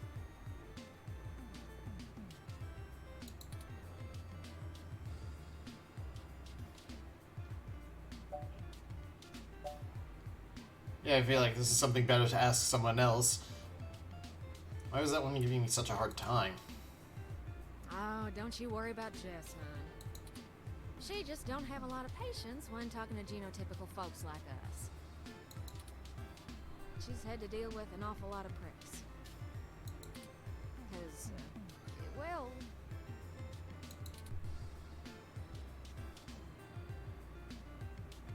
Because people are assholes? Whew, they are. Especially the hybrids, though I think it's more the way they look than the way they act. Nah, I'd leave her alone if I were you. She's sharp enough on her own, but she's got friends in low places. She does owe me a favor, or three.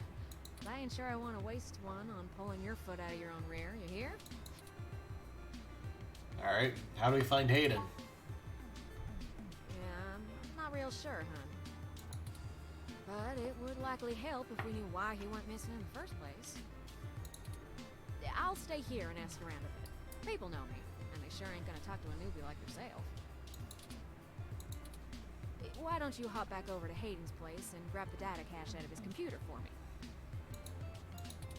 We can go over his research notes and see if we can't find a reason for his being vanished. If Parallax is involved, there's probably something we're not seeing. Best to get all the clues we can find. The data cache would be the best place to start. Alright, I'll come back when I have the data cache, however I'm supposed to get that. Good luck. Turn, you keep out of trouble.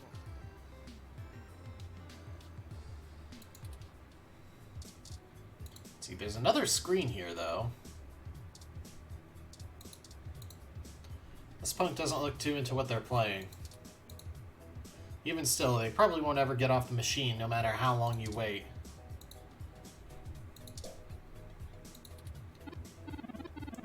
Hey, have you checked out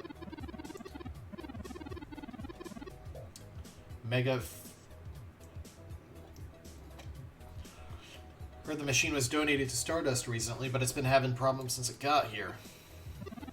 Hey, something doesn't seem right once you get to the boss, you know?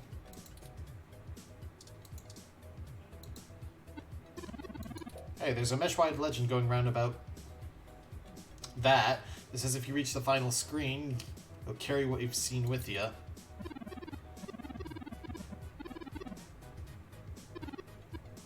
Wait. I think I completely misread that somehow. ROM's acting weird, computers powering on by themselves, calls from no one spooky.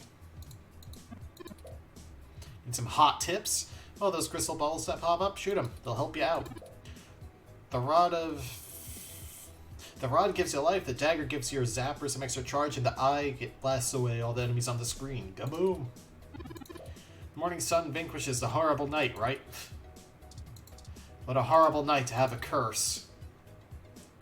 Even if you run out of charge, you can always break them and regain your power. Bam, you're back in the game. It's an arcade cabinet. The most ghost shootingest, ghoul blastingest fun you'll have this side of the bay.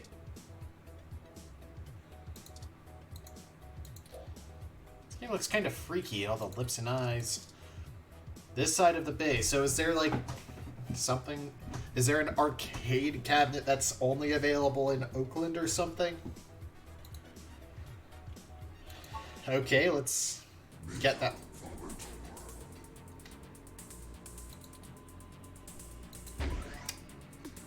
Oh.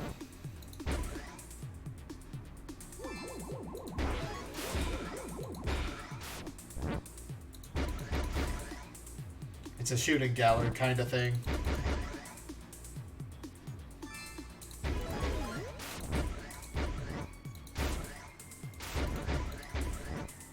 Oops, that was a little preemptive.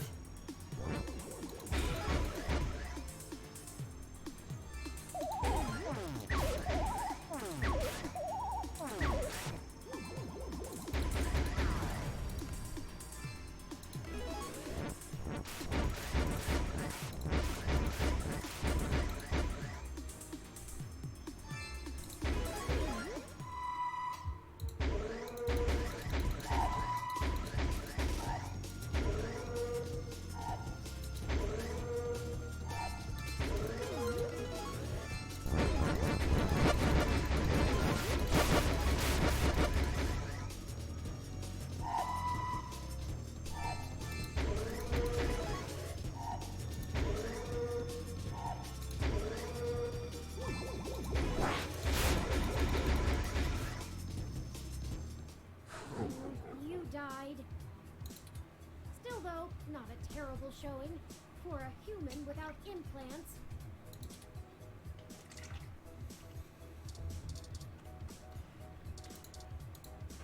This is a barrier between the arcade and the VIP section. Apparently being isolated far away from the bar, dance floor, and video games makes you important somehow. They'll destroy much more than the ghosts with that. Not a good idea. The headphone's radiation could screw with the logic board inside the cabinet. And if that happens, the unexplainable will transpire. Of course it will. Alright. You had to leave your drink behind. Oh, the drink was probably just on the counter. Whoops.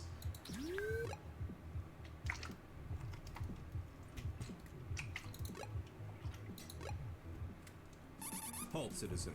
This area has been cordoned off by the Neo SF Police Department as part of an ongoing investigation.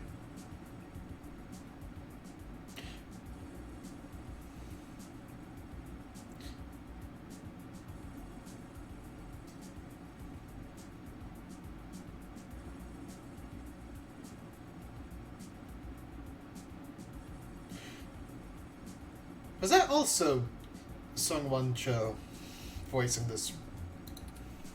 I apologize for the inconvenience, but I am not authorized to allow anyone to enter this location.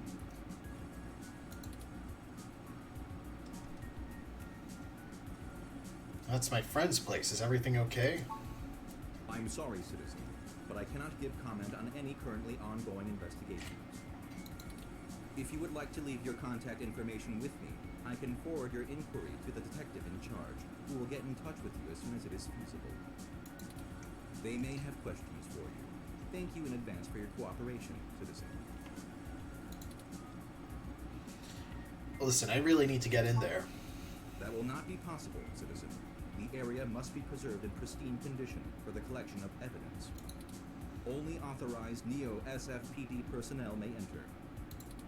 I am required by law to inform you that I am set at level 2 guard mode, and any entry will be met with non-lethal force sufficient to incapacitate.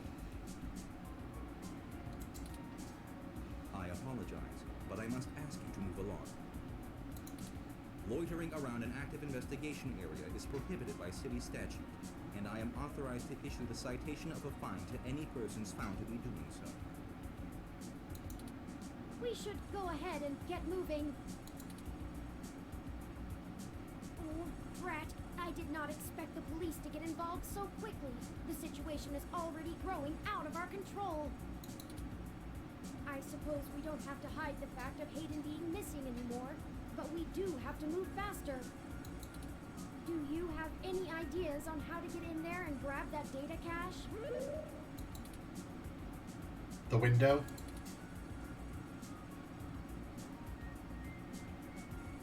Or apparently we have a contact inside the Neo SFPD. Who would that be? I found no such connection when I compiled your personal history. Lexi, she's kind of new to this jurisdiction, but she'll talk to me. Give me a moment. Oh, I see now. Detective Lexi Rivers. She used to date your sister. I must have missed that link in your history somehow. You have a very You're poor still net learning. presence. It makes anticipating your needs more difficult.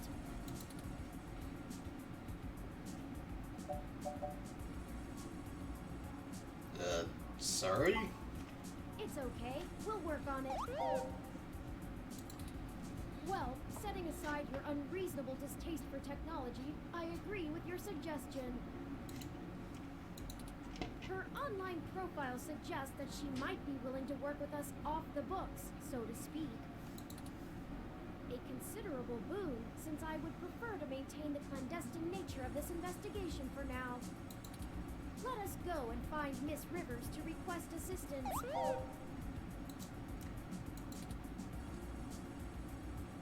That would be Detective Rivers, Turing. Oh, right.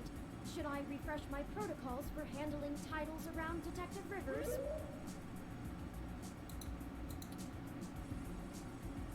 If you want to keep all your teeth. I don't think Turing has teeth.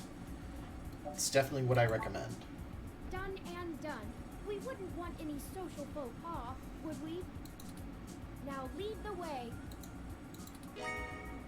Police station added to city map. But safety save.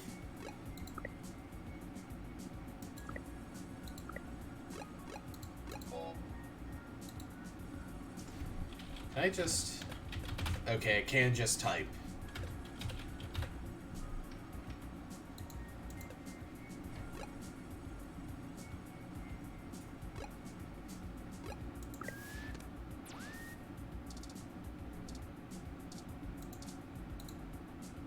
It's not Hayden's apartment. There's no response. A dog starts barking as you approach the door. You should probably leave the neighbors alone. Generally, people don't like being bothered by strangers.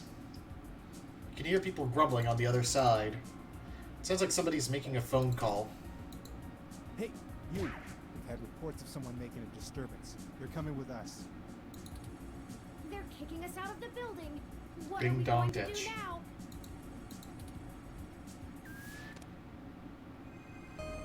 Are you really sure you're a journalist? I'm not sure what you were hoping to accomplish there. Alert. Critical system panic. Initializing memory recovery utility. Recover last known memory. There's a QR code there. I'm not curious enough to actually check or look up what the QR code is.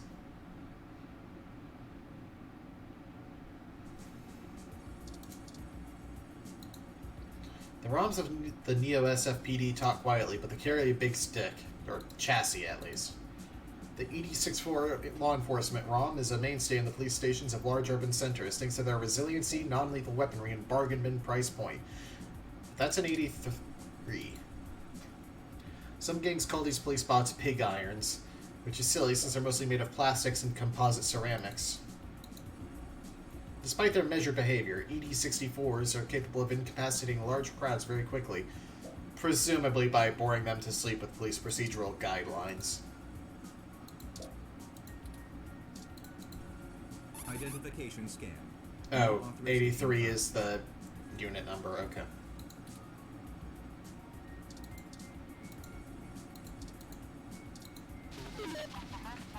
The chatter of the Neo SFPD police stream fills your ears. Is this even legal?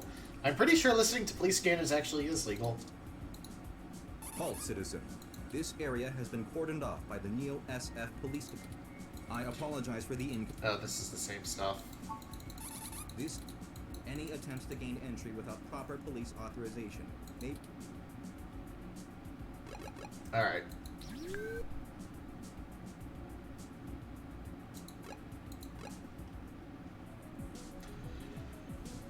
The Neo San Francisco Police Station for the Richmond District. It has all the charm of, well, any other old police department. The station has seen better days. Are these holes from a shotgun? The wall feels fragile. Maybe someone punched or kicked these dents in. Would you believe this is one of the city's nicer stations? Filling the holes and dents with spoiled milk will not fix them. It's a map showing police activity in Neo San Francisco.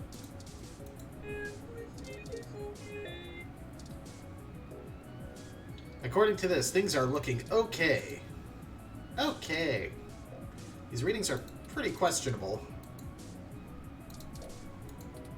The map has enough fingerprints as it is. Or not. You just added one more. Feel special? You don't? That's okay.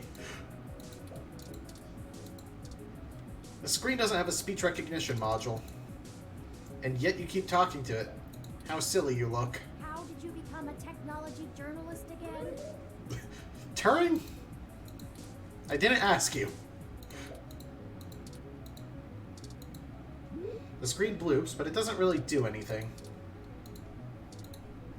The milk would just splatter and drip down the glass screen. You sync up the headphones and the police scanner begins to broadcast in your ears. Dispatch, we have a bunch of drunken rowdy teens down by the railway at Dolores Park, requesting additional units. Sounds about right. This old-looking desk has a ton of paperwork on it. Not all of law enforcement is super thrilling.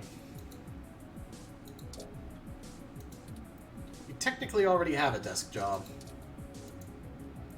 Why would you want to do any of that paperwork? You can't go back there anyway.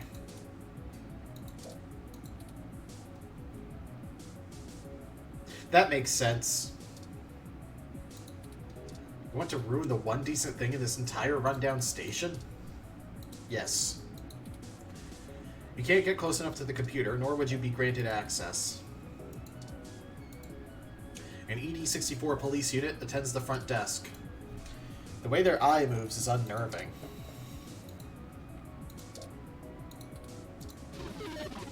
Run, don't walk. To run, donut walk. New menu includes a Cronutburg and the Ridley Biscotti. Huh, even the police feed has ads these days. Defacing police property is a very serious offense. Defacing a police ROM is even worse.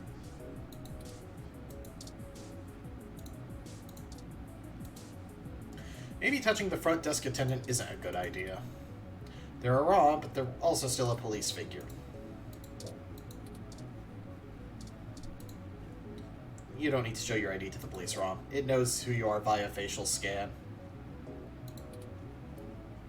Welcome to the Neo San Francisco Richmond District Police Station, citizen.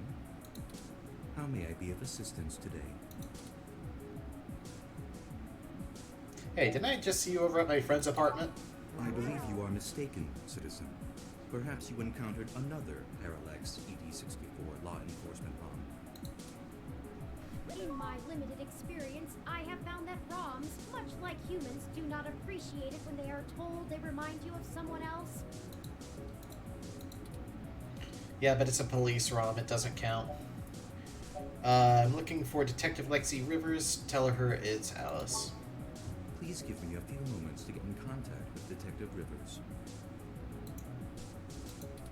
Thank you for your patience.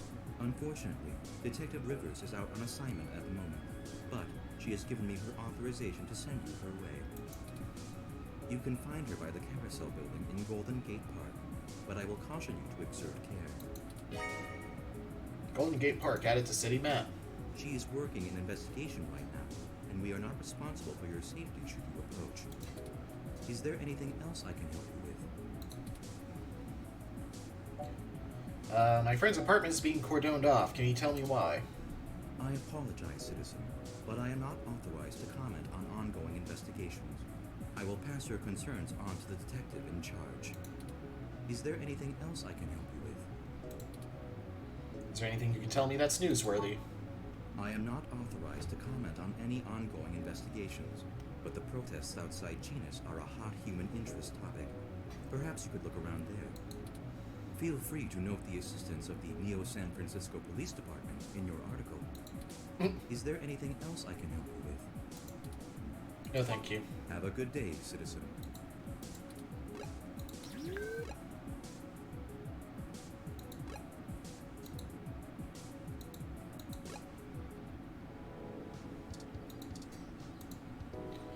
This is a public park, ROM. It roams its designated area to offer water and directions to tourists. It also takes donations.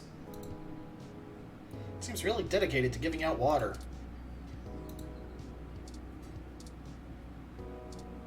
It appears to be literally tethered here. Hello, I'm Alfie, I-83. How may I help you? Would you like some cool, refreshing water? Sure, I'll take some water. Sure thing. Please wait. Okay, here you go. Water levels, okay. Would you care to donate some credits to the... Raw recycling for a Greater Earth Foundation. Sure, I suppose. Thank you so much.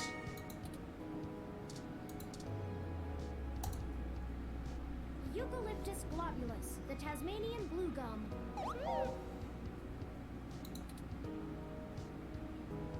You know a lot about plants, huh? It's one of my favorite trees. The clean lines of the leaves and mottled patterns of the bark are interesting. Quite fun to paint, and it's a rather useful tree too. The oil in its leaves can be used as a medical antiseptic or analgesic, boiled into tea, or used as flavoring in foods. Even used as a fragrance for soaps. Many of the trees in this park are excellent specimens of the species. It's one of the only topics I've permanently committed to my personal memory.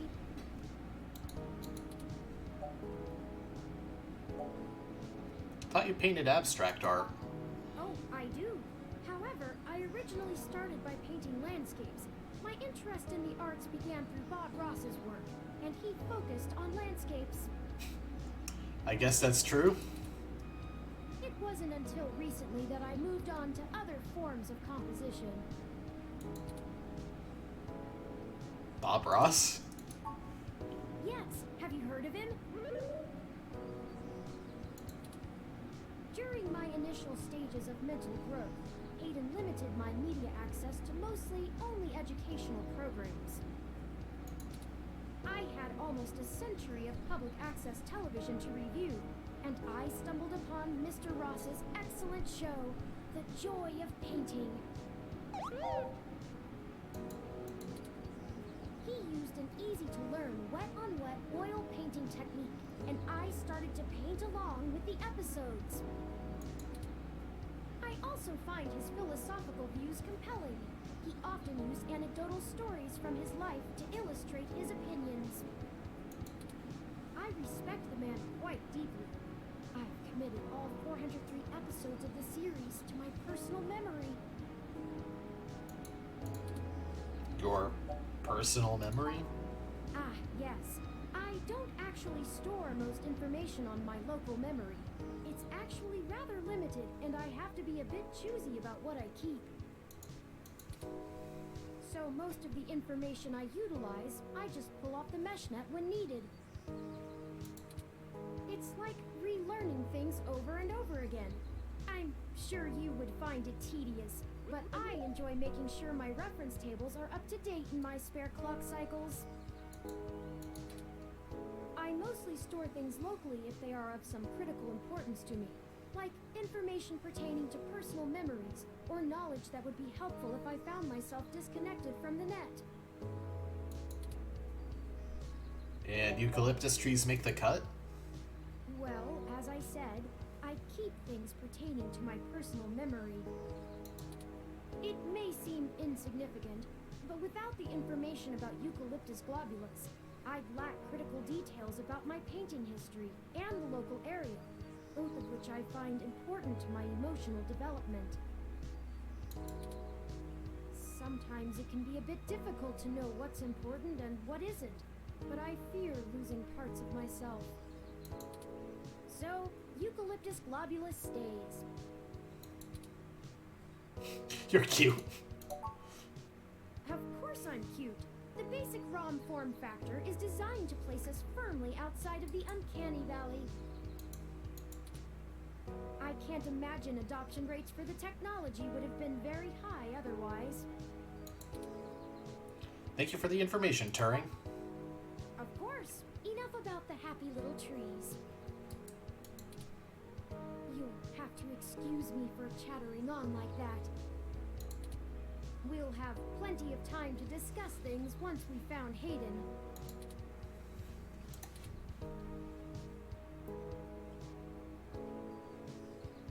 Is all the music in this game MIDI? Like, MS-DOS MIDI?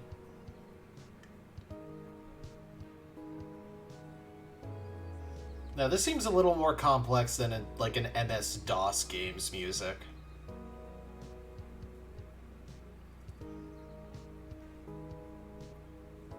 But I think it still uses, like, the instrumentation. Eucalyptus globulus, huh? Also known as, to non-ROMs, that tree.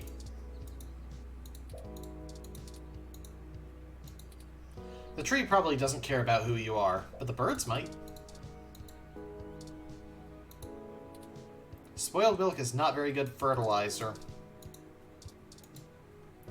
Lovely nature sounds flood your senses. These headphones really are something else. We tried calling to some birds, but they just fly away. Bye-bye, birdie. Bye-bye, birdie. The musical had its 100th birthday just a couple years ago.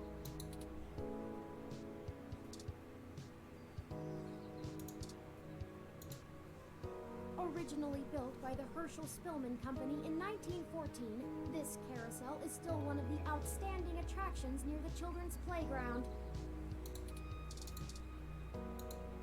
It received its second restoration nearly 10 years ago. That's over 70 years since its first reopening back in 1984. Originally built by the Herschel Spillman Company. I don't think we have time to ride it, even though it looks fun. Set personality modifier to Killjoy, Captain. I don't know. I don't remember if I've been to Golden Gate Park.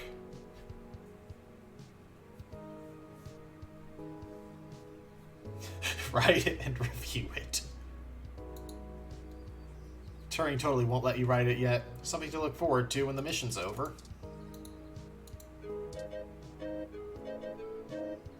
A quiet voice reads information about the carousel's history. Also, I live, like, with traffic 2 hours away from San Francisco now, instead of, like, 90 minutes when I lived in the South Bay. It's right there, but the traffic is really bad to get there.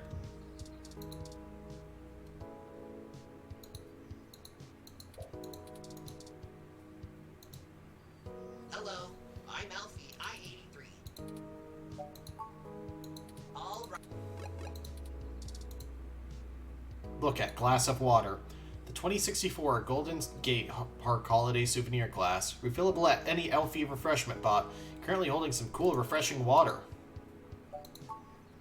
That hit the spot. You drink your water.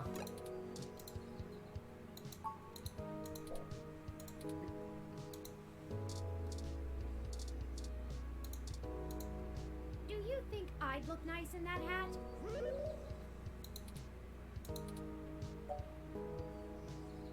Wouldn't hurt to try. I'll take you shopping sometime. I'd really love that. Maybe it would look better in orange, or a green, perhaps a mauve.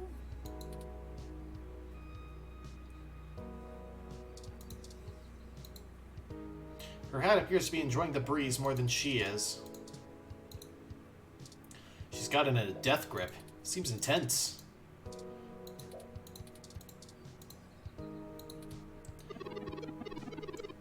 I don't think headphones go well with my hat. Having a lot of mixed feelings about this whole wearing a hat on a breezy day thing. I think guy's super into his ROM, eh? I was the same way when I got mine, too.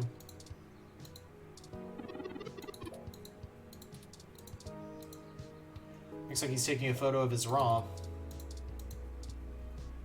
Or is his ROM taking a photo of him?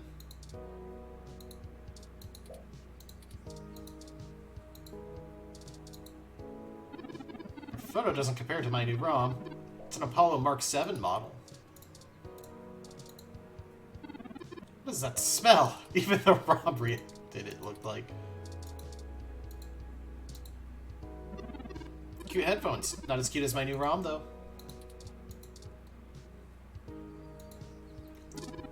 This isn't a park ROM, it's mine. If you want water, find an Alfie. Hey, could you take a photo of me and my adorably precious ROM? Thanks. Thanks for taking the photo. It came out great. I guess I did show the ID. Small snack stand in the middle of the park. The coffee there is actually really great. I cannot partake in beverages, but I have certain emotional neurotransmitters that attempt to simulate the experience for me. I prefer a Yonggang.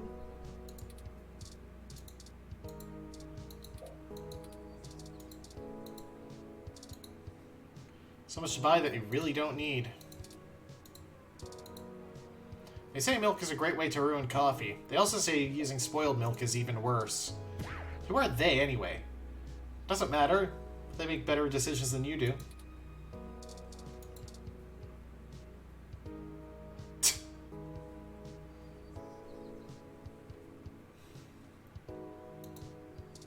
Why spend credits on great yet expensive coffee when there's a park ROM giving out free water? All they sell there is junk food. Nothing that'll give you any energy to stay on track. See, this is unrealistic because the city would never have a ROM giving out water because that would help homeless people get water. Oh, there's the Froyo stand. Broken, beat-up Froyo stand. You read about it in the newspaper. Were the reports true? Was this really done by some rogue ROM?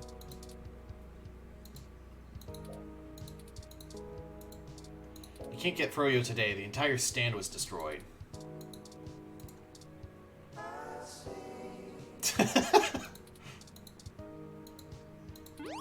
Beep! You just got charged for a cup of Froyo. Apparently the RFID payment station is still working, despite the state of the stand. The Froyo stand wasn't activated by voice. It's currently torn to shreds. You're just talking to the rubble. Sorry, no samples. Did you know that Froyo is not supposed to be made with spoiled milk? Because it's not. Ever.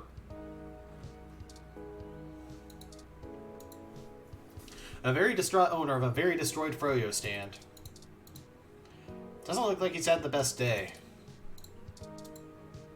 Yogurt is actually made by fermenting milk with special yogurt cultures, which is then frozen to make Froyo. Wow, those headphones are pretty A1. Can't you see I'm busy here?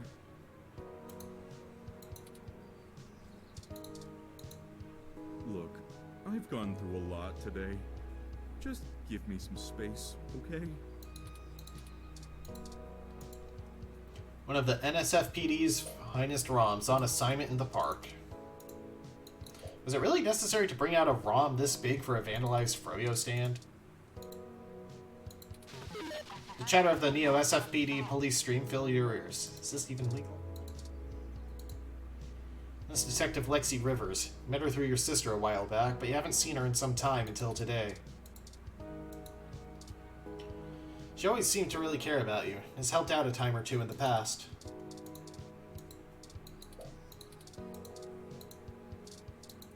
I know who you are.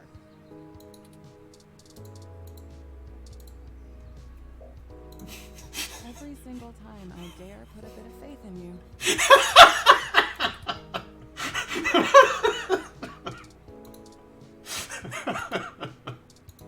Okay, Huh. that's I didn't think fair. Anyone actually bought this brand?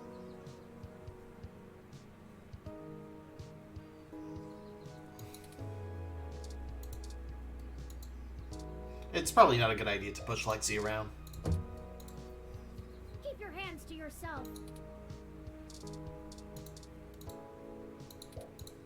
Oh, building? Sharon Art Studio. This is the Sharon Art Studio, established in 1968. It is Neo SF's largest public art studio with classes and workshops for all ages. The building was closed off in 1974 after suffering fire damage, but reopened in 1984 and has continued operation since. I'm impressed that it is still running. This is the Sharon Art Studio. No time for art classes. There's a mystery to be solved. I wonder what kind of painting techniques they're teaching their students.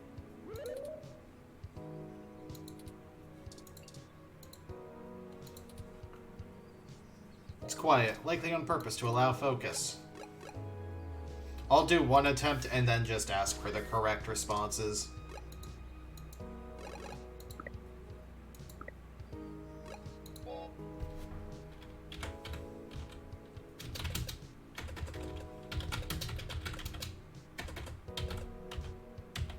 I can't make a joke about bad game, friend of a cop.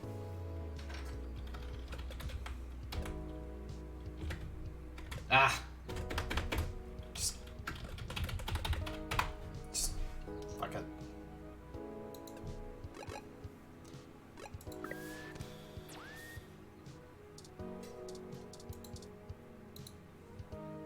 Hey there.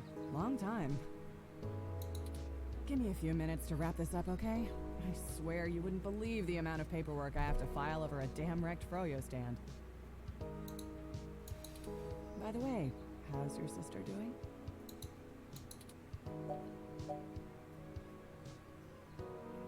She's fine. What's with the Froyo stand? I don't know if you've heard, but we got some phantom robot on the loose that everyone is calling Wonder Boy. Supposed to be a hero of the people or something, but I have no idea what smashing a Froyo stand has to do with it. I guess it's just a bunch of kids screwing around at night and getting a thrill out of some light vandalism. But the brass said to take it seriously, so that's what I'm gonna do. It's not like I have real cases I could be working on or actual criminals to be hunting down or anything. If I had known that this is all they would give me, I never would have transferred.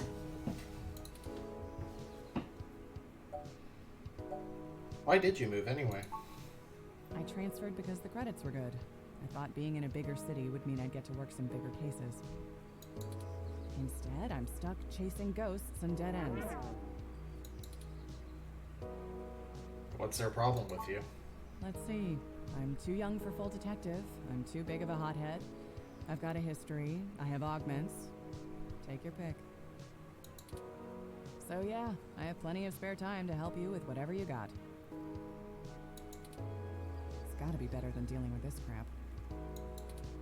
Hold on one sec. Let me steal a break from this guy.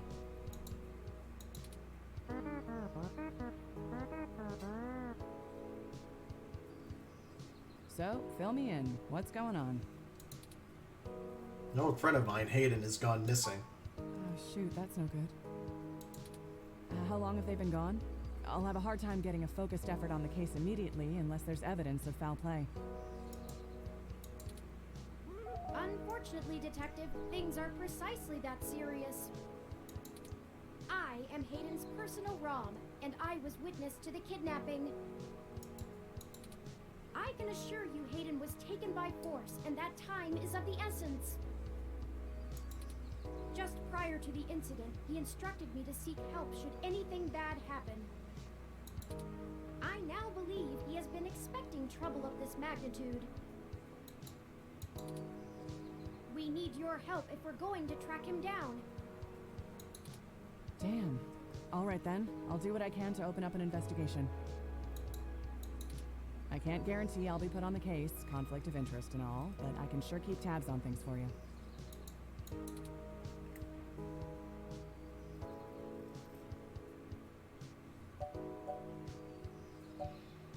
I was hoping we could keep this one off the books. Yes, Hayden is a senior researcher at Parallax, and I know he was working on some very high-profile projects for the company. It's quite likely that he was taken by somebody with enough money and influence to ensure anything official goes nowhere. You yourself have already cast doubt on your superior's judgment.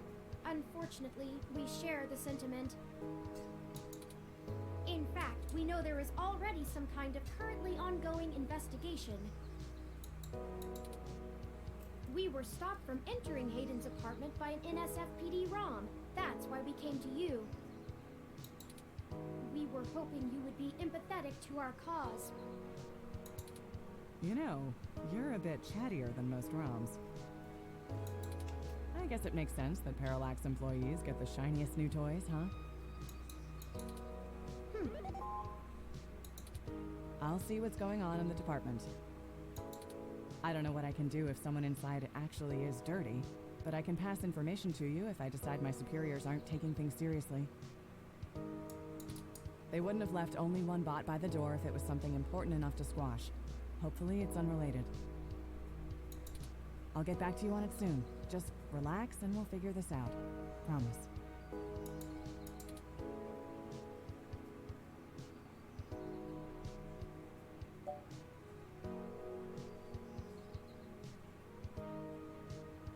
Can you escort us into the apartment yourself?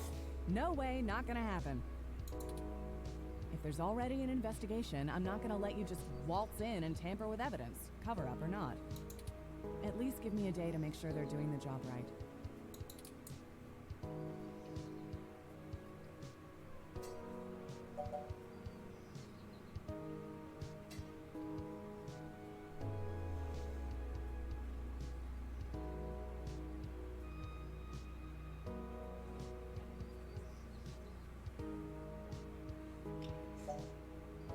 I don't know if pushing her directly is the way to go here.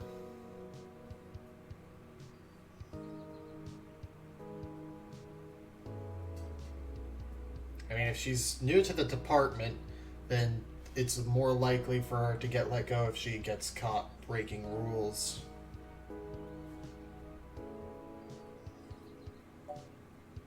And then I don't even have what support she can provide there. It's just empathy. Can't wait a day. Hayden might not have that long. Look, I'm taking this seriously, and so should you.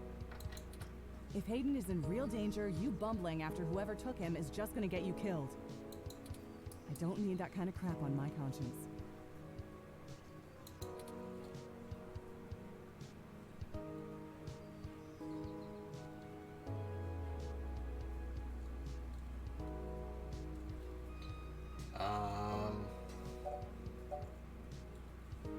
Referencing personal history seems like the way to go. You know, I can handle myself. You've been there. Sure you can. All the way up until you don't. Just let it go. I lost too much playing fast and loose with this kind of situation back home. I have to handle this.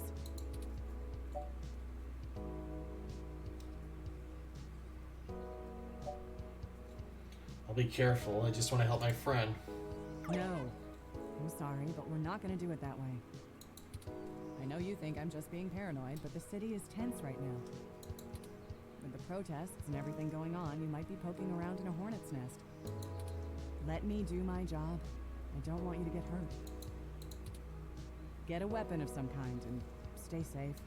I still care about you. Alright, I hear you. You better.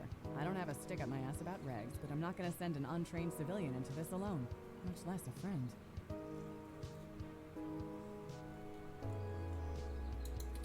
Now let's split up for a bit. I still gotta finish up this Froyo thing. I'll call you about the case later, alright? Well, that didn't go how I'd hoped, but maybe it isn't a total loss. I have another idea on how to get us both inside the apartment.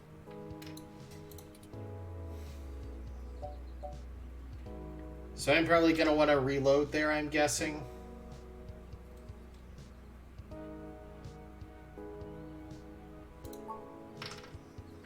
like to get my hands on Detective Rivers' police identification badge. I can just detect its outline in the fabric of her jacket pocket. I'll need to be considerably closer to pull its near-field data. We can't risk being too obvious. I'm sure you can come up with some way for me to scan it. I have faith in you.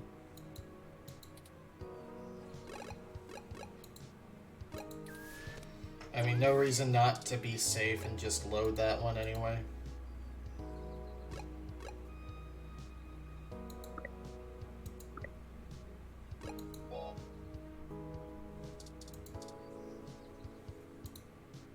Hey there.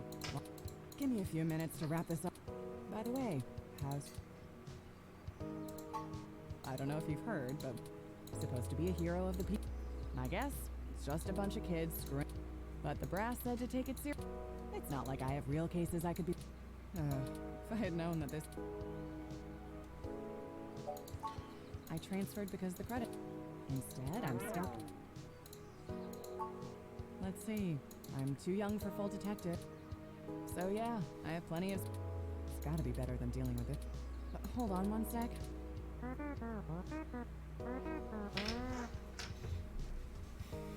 So, fill me in. Oh shoot, that's no... how long have they been gone? Unfortunately, Detective, I am Hayden's person. I can assure you, Hayden, just prior to the incident, I now believe he has been we need your help if we're going to track it. Damn. Alright then, I'll do... I can't guarantee I'll be put on the case. Conflict of interest. Yes, Hayden is a senior researcher at Peck. It's quite likely that he would... You yourself have all... In fact, we know... We were Come on. from we were hoping... There's like a slight delay after skipping to the end of the text box and being able to move forward. I'll see what's going on in the department. I don't know what I can do if someone... They wouldn't have left only one bot by... I'll get back to you on it soon. Just... Could you radio the guard ROM to let us in? No way, not gonna happen. If there's already an investigation, at least give me a day to make sure they're... Alright. So it is what happened. Don't you try to pull that guilt shit on me. I know you and I have gotten into a few scrapes in the past, but that vigilante stuff gets real old after a while. It's why I took this nice, stable job in the city. If I'd done it sooner, I'd still be with your sister. Handle myself. Sure you can. All the way up until you don't. Just let it go. I lost too much playing. And I'll be careful. Persuasion. All right, fine. I'll get you into the damn department. Just be careful, okay? I assume the other solution is to go into the art center, or at least pretend to, so that Turing can scan. With the protests and everything going, get a weapon of some kind and...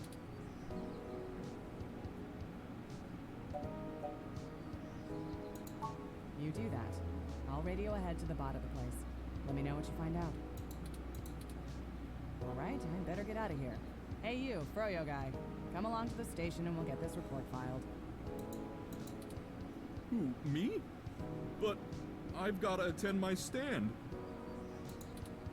Cut the crap. It's not going anywhere, and the robot I posted will make sure nobody messes with the crime scene. Yes, ma'am. Later. I'll be in touch. Oh, that's rude. Going into the art studio is way less... way more subtle.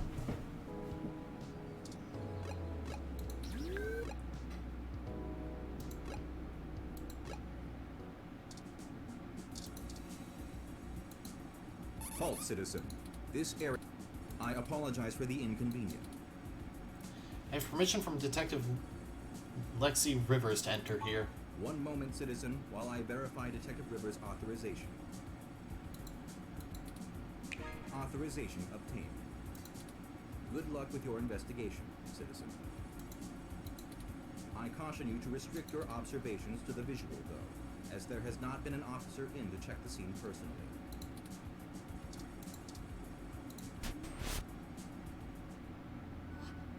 What? Oh no. No. Our apartment. My home. Who could have done this? Why? Jeez, these tags look like Human Revolution graffiti. What does the Human Revolution want with Hayden? Why would they break our things? I don't know what to do. This place, these items, they're all I have of Hayden. What if he's gone for good? What will I do if we can't find him? This was all I had left. Don't worry, we'll find him. You're right. I apologize for the emotional outburst. Well, let's look around and see if we can find the data cache in all this mess. We don't have time to waste on my histrionics. Pure tech scum. Oh! That appears to be a slur, although it's done by the villains, so that's a different thing than...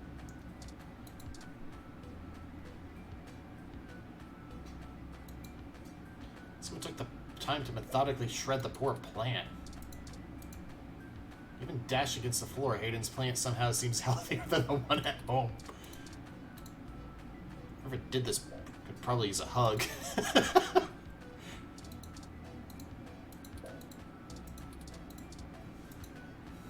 Humanity's changed rapidly in the last century. Hybridization of the human genome and cybernetic augmentation has, in the Human Revolution's viewpoint, diluted the purity and strength of the species. Oh. It kinda looked like it could have been.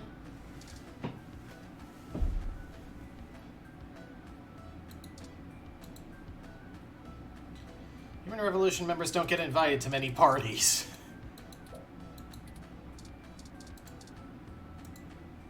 I think you're right about this being Human Revolution propaganda, but Hayden is an unlikely target.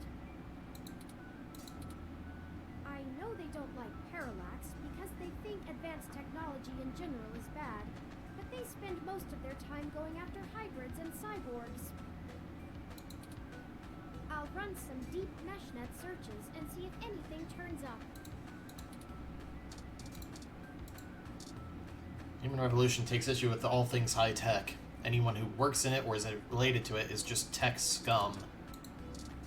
Why go after Hayden specifically? Why would they make it all so violently personal?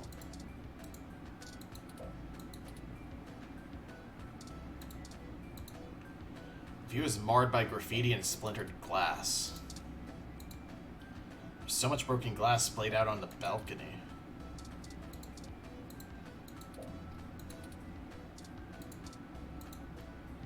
A ROM piece has been embedded in the high-res screen. Static dances across the display. You'd think they would have stolen this. The desk has been ransacked and tagged with spray paint. I think the data cache is gone. We've searched everywhere, and it just isn't here. I hate to return to Tomcat empty-handed, but this leaves us twisting in the wind. Perhaps they can point us in a new direction. The data cache is no longer our main objective, but it would be nice to know where it is and why it was taken. I wonder what the Human Revolution would need the data cache for anyway.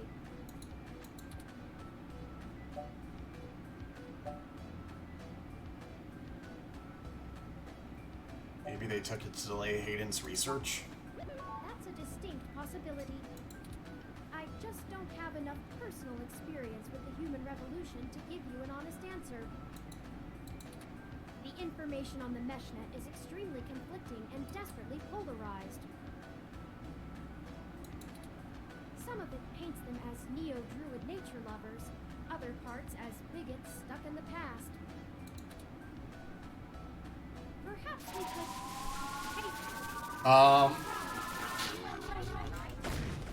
What the...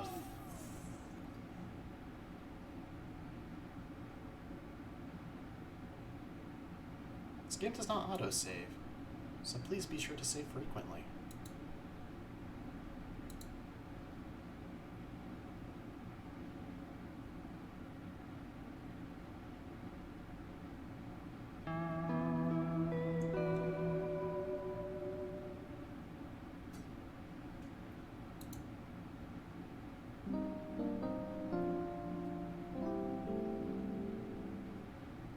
First, Chinatown Hospital.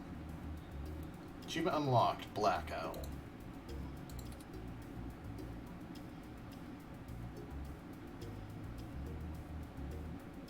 Oh, I didn't realize how tiny Turing is supposed to be. I have spent the past 30 minutes calculating the odds of you being indefinitely incapacitated or immobilized. I'm relieved to find my pessimism was misplaced and that you appear to be okay.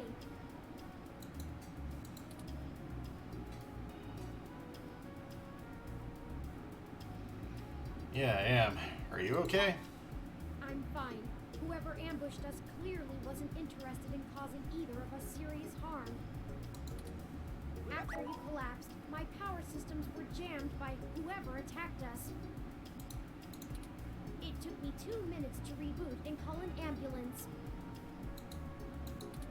When we left, I noticed they had done the same thing. Turing is adorable. ROM that was standing post. It takes a lot of power to crash one of those, even temporarily.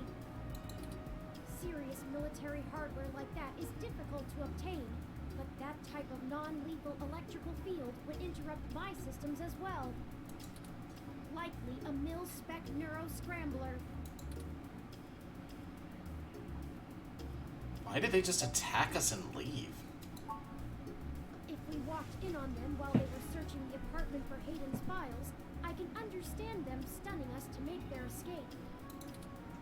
But the probability that they're actually after me, or rather the research behind my creation, seems high. Leaving me when I was so vulnerable makes no sense. Who do you think did this? I now believe my original hypothesis to have been correct. Hayden must have been kidnapped by a powerful organization looking to get control of his research.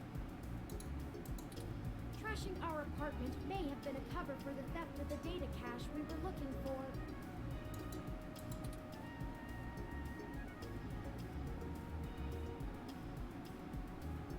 Maybe they want you to lead them to the rest of Hayden's research somehow? A reasonable deduction. But if they don't yet have Hayden's research, we may still have time to rescue him before something really bad happens. Did you happen to see who hit us? No, I didn't. They assaulted us from behind, and nothing showed up on my optics before I was disrupted. They either had cloaking of some kind, or were extraordinarily careful while making their way into the apartment. My optics, while not top of the line, are better than an off-the-shelf ROMs, and I should have been able to detect any thermal changes from someone being there. Oh, before I forget, here are your belongings. The nurses had me hold on to them for you until you awoke. Here's your ID card. Don't lose this again. Here are those headphones you reviewed. I noticed the article on your computer before. Good job getting published. Oh, and here's your spoiled milk. Luckily, the hospital staff didn't find your carrying of a carton of spoiled milk around to be a cause for concern. And finally, here's your commemorative glass of water that you got from Alfie. Looks like it got broken. Aw. Now, all we have is this broken commemorative glass. Broken glass added to items. Maybe we should just throw the glass away. You're right. You wouldn't want to cut yourself. Just let me know when you want to leave. Excuse me. Are you talking about Hayden Weber?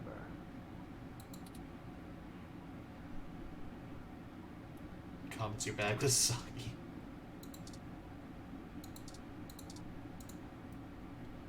Seem to be doing okay. See? The only discernible information on the screen is your BPM.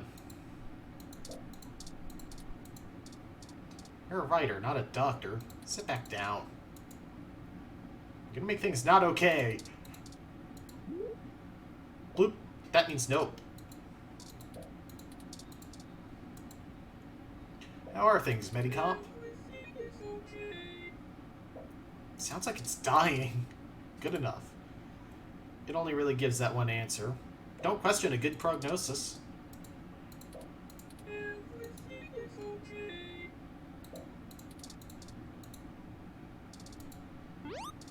Listening to your diagnostic reading so close and focused is kinda creepy. We'll be going to a place far worse than here if you do that. That's right. Milk jail! Oh no! You scan your ID on the screen and the Medicomp bleeps. Has Turing been sitting here by your side this entire time?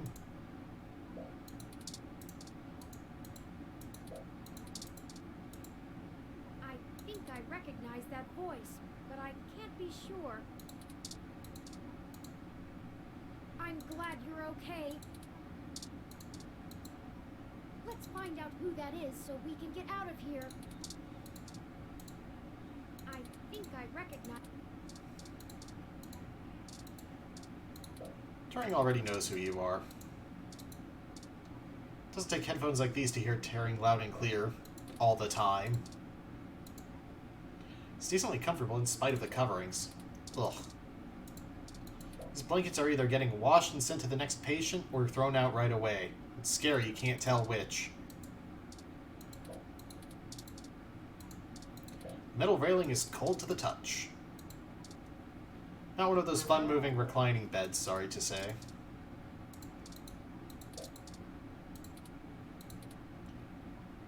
That wouldn't even be a good prank if it were somebody else in that bed. Achievement unlocked, crafty. Actually, I kind of want to check what that is. Use an item on at least 100 things.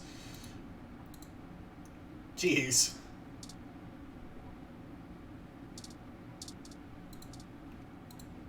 Standard hospital curtain. Low quality fabric, tacky sterile color, and steam clean beyond recognition. Why did they even bother putting up a curtain in the first place? It obviously doesn't afford for much privacy. I'm sorry, I can't hear you from behind that curtain. Yeah, it was hearing isn't what it kind of perfect timing.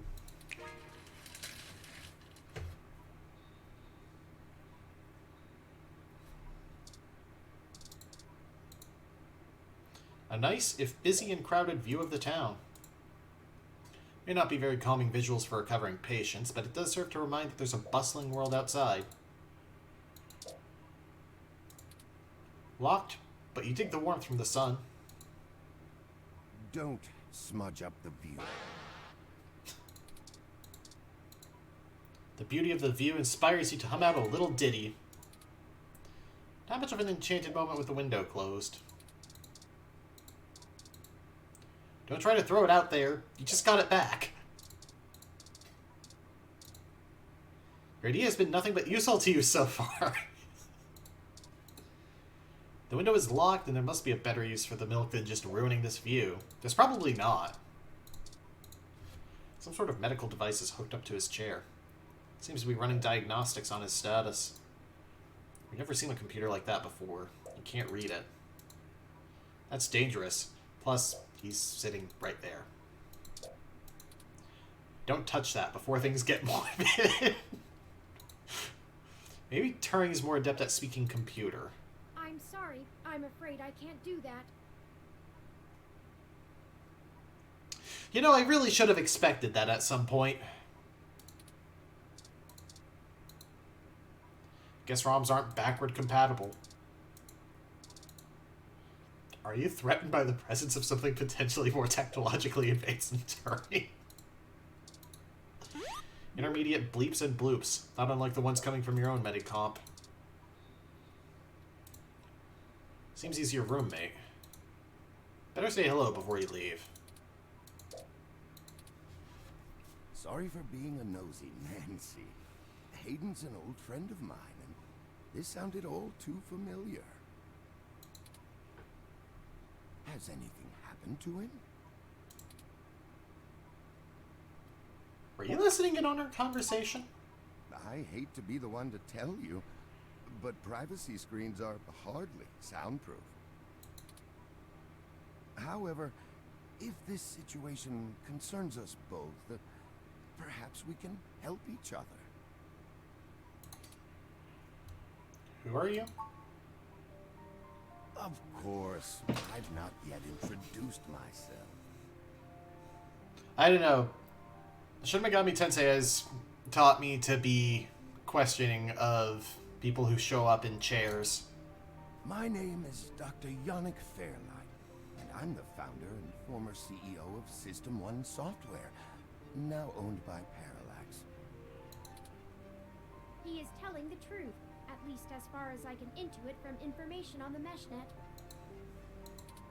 And I do recall Hayden mentioning a Dr. Fairlight, at least once in passing at some point. See, I don't bite. Fairlight's portrait reminds me of, like, Stardew Valley portraits. I won't press you for details, but perhaps I could be of some assistance. I remember my association with Hayden fondly, and I'd be happy to help in any way I can. You said former CEO? Ah, yes. As I've mentioned, Parallax acquired my company, System 1 Software. I accepted a CTO position, and additionally served on Parallax's board for several years. The other directors and I had a difference of opinion about the direction the organization should take. The non-centralized data scheme for most ROMs used today seemed ludicrous at the time. We were playing with fire, dangerous, morally ambiguous fire, and well, we hadn't invented a bucket of water. So when Parallax's servers were destroyed by hobbyist hackers, well, needless to say, it was a PR nightmare. Everything halted until we could get the damage fixed. And since the security work that goes into maintaining the integrity of near-impenetrable meshnet is astronomically expensive, we had our share of disagreements. In the end, I was voted off the board and they went on without me. Do I have hard feelings? Of course, who wouldn't? In the end, though, it really doesn't matter. I'm an old rich man with enough hobbies to last the next 2 decades. How did you meet Hayden? Hayden and I made our acquaintance when the two companies first underwent the merger. At the time, he was a young, hotshot researcher working in the search data correlation sector. He was assigned to find the best ways to integrate Parallax's own collection and analysis tools into System 1's LIPS operating system. Is Parallax Google? He was a bit much to handle at times, honestly, but I admired his passion for the subject. Do you know anything about Hayden's research? His research? No, not so much. I remember at the time he had interest in advanced machine sapience, but that is the realm of science fiction. She once showed me a prototype of his. She was quite clever, very convincing, but you could tell she did not contain the spark of life. I assume that you are another of his creations. Yes, I am. I'm sorry, I didn't introduce myself. My name is Turing. I just figure it's kind of interesting to figure out, like, okay, this takes place in San Francisco. Are these actual parallels to real world Bay Area companies? Did you say she? Ah, yes. She was quite insistent on that fact over the course of my conversation with her. Hayden said that she had picked out the color for her casing herself. Pastel pink. Still, I must assume you are far more advanced than she, if you're spearheading the search for your creator. Perhaps I should have had more faith in Hayden's little hobby. Do you know what became of her, or where she might be now? Hayden has told me so little of his past research. I'm sorry, Turing. It was a long time ago, and I'm afraid my memory is not what it used to be. If any of my contacts in Parallax make mention of your erstwhile sibling, I'll pass it on to you. Thank you, Dr. Fairlight. Fairlight's voice sounds familiar. Of course. Ask away.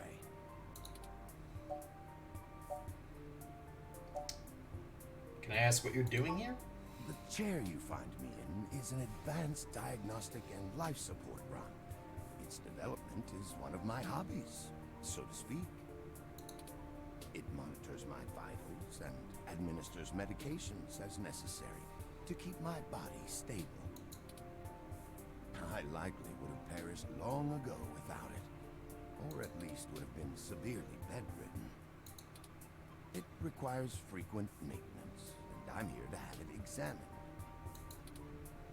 There's a particular fellow at this hospital who is the only one I trust to run the correct diagnostics and fine-tune things to my exact needs.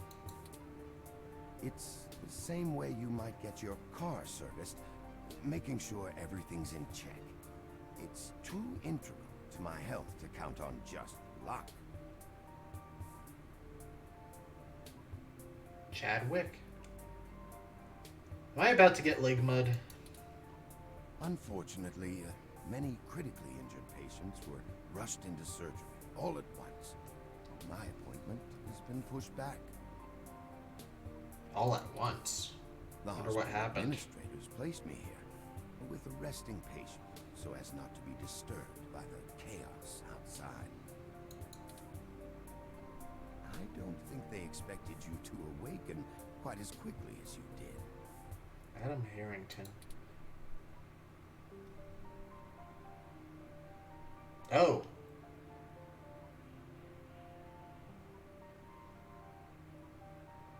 Damn, that sucks.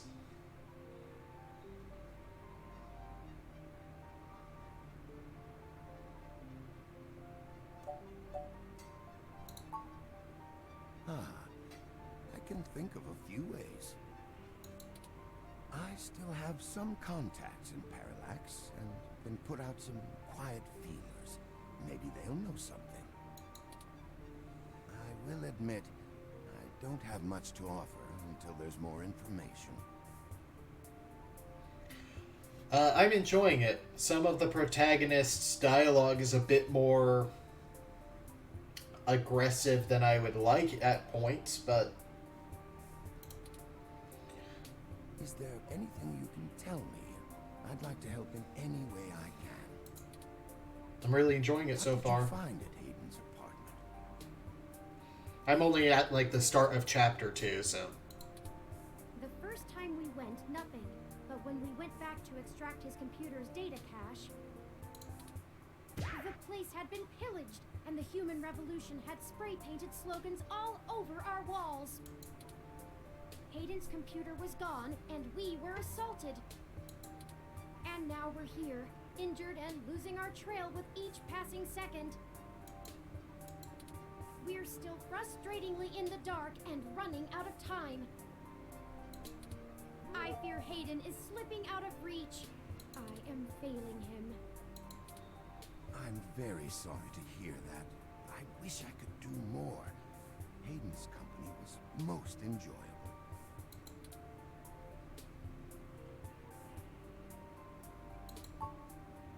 What do I want? It would be nice to be young again. Play the darling. Oh yeah, I still need to play Wolf Among Us. And Popper alike.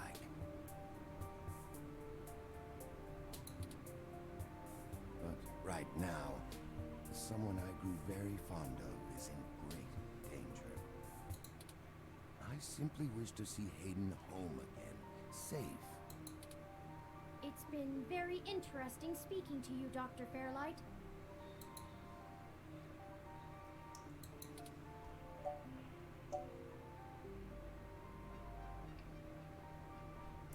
Let's put some faith in Turing here. Are you sure we can trust him? I don't think we have any choice. If I'm looking into this on my own, you might as well benefit from it. We both want the same thing, yes? Huh. It's up to us to seize opportunity when it appears. Maybe it's just a voice type I recognize that he has. I think I have a lead for you two. Neverwinter or Neverwinter Nights? You said you found Human Revolution slogans spray painted on the walls. I am acquaintances with the man leading the current Human Revolution protests at the Genus Clinic. His name is Brian Mulberry. After an introduction from me, he may be willing to shine some light on that particular event. You're involved with the Human Revolution? No, not in this lifetime. Even if I so desired, I don't think they would have... Okay, Neverwinter, the MMO.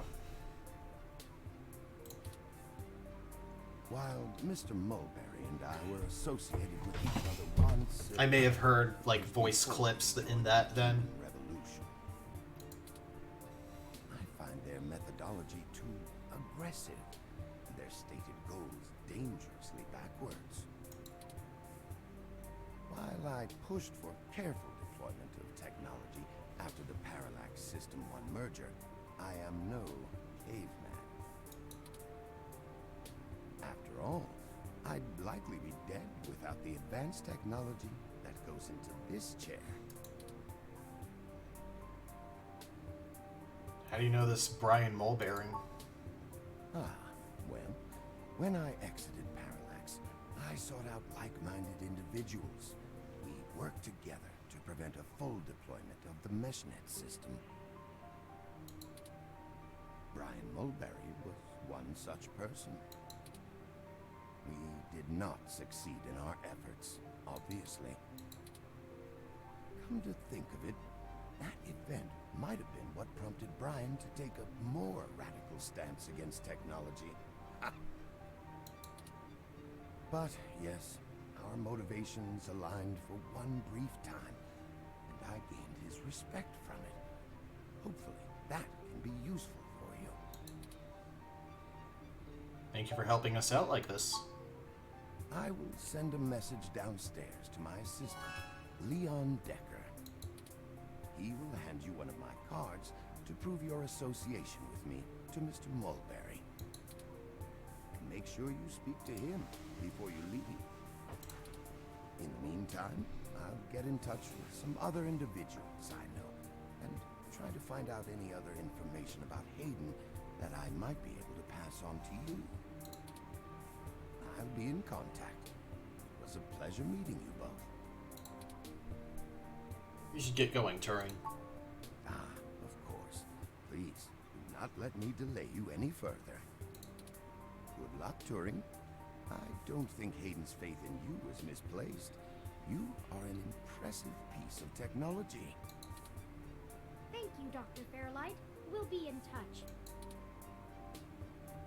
Should I call downstairs to have you discharged?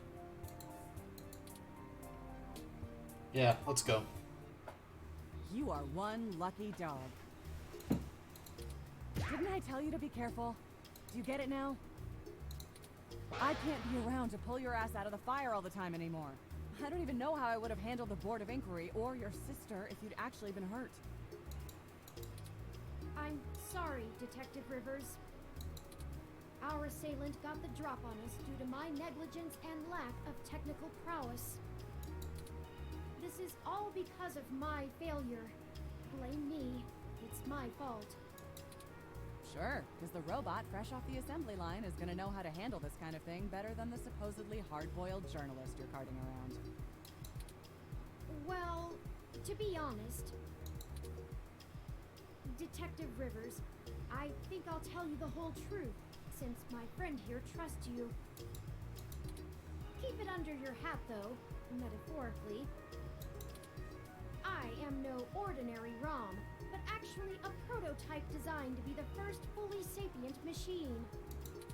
I suspect creating me is the main factor behind Hayden's disappearance, beyond his day-to-day research for Parallax. My name is Turing.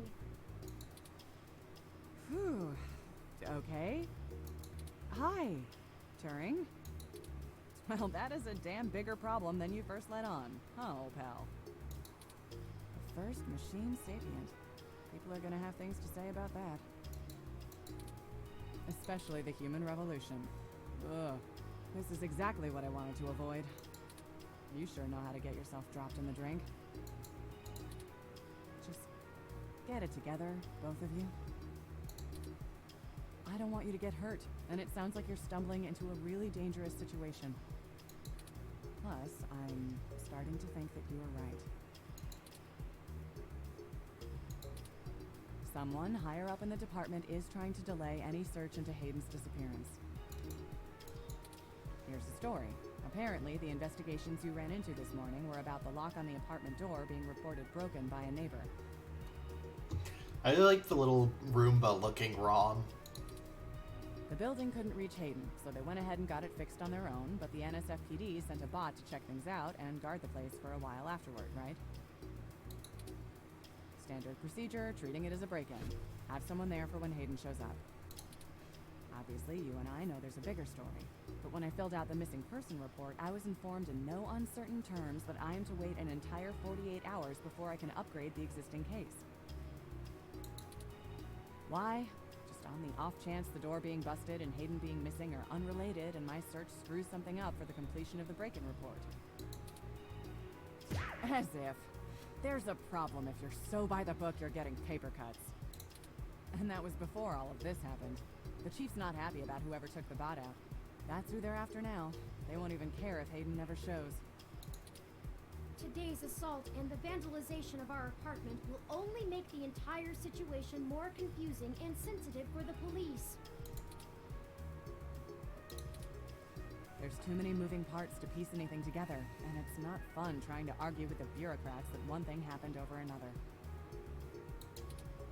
These little incidents of smashing shit and spray paint sound more like Froyo Stand 2.0 to them than a serious abduction.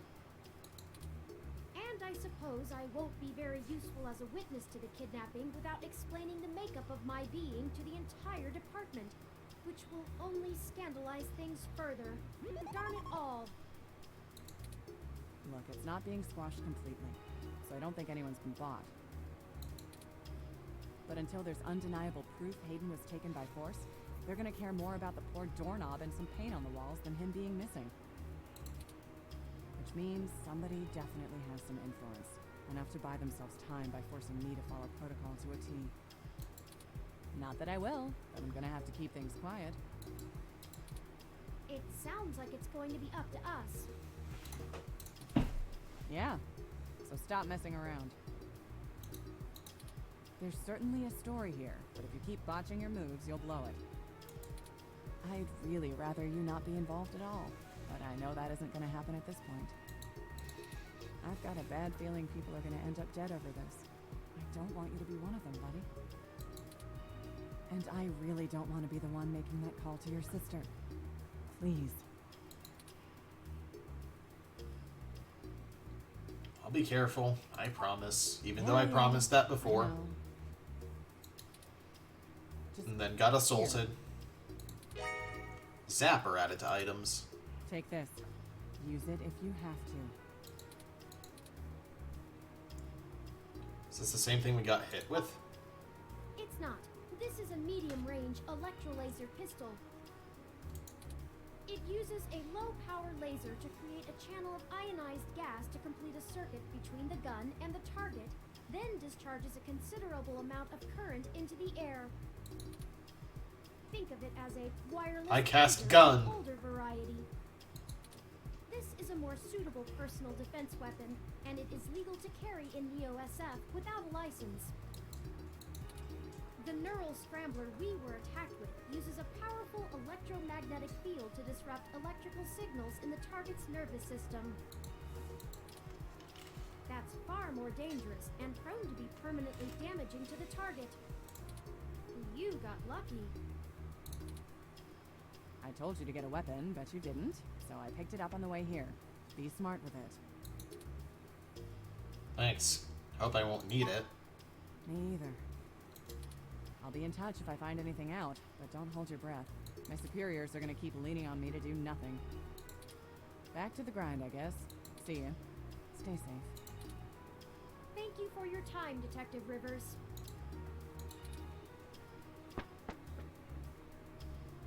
You should talk to the receptionist and formally check out before we go anywhere. We should also look for Dr. Fairlight's assistant, Mr. Decker. He should be somewhere around. Alright, that's going to be the ending point for this first session. I am really enjoying this.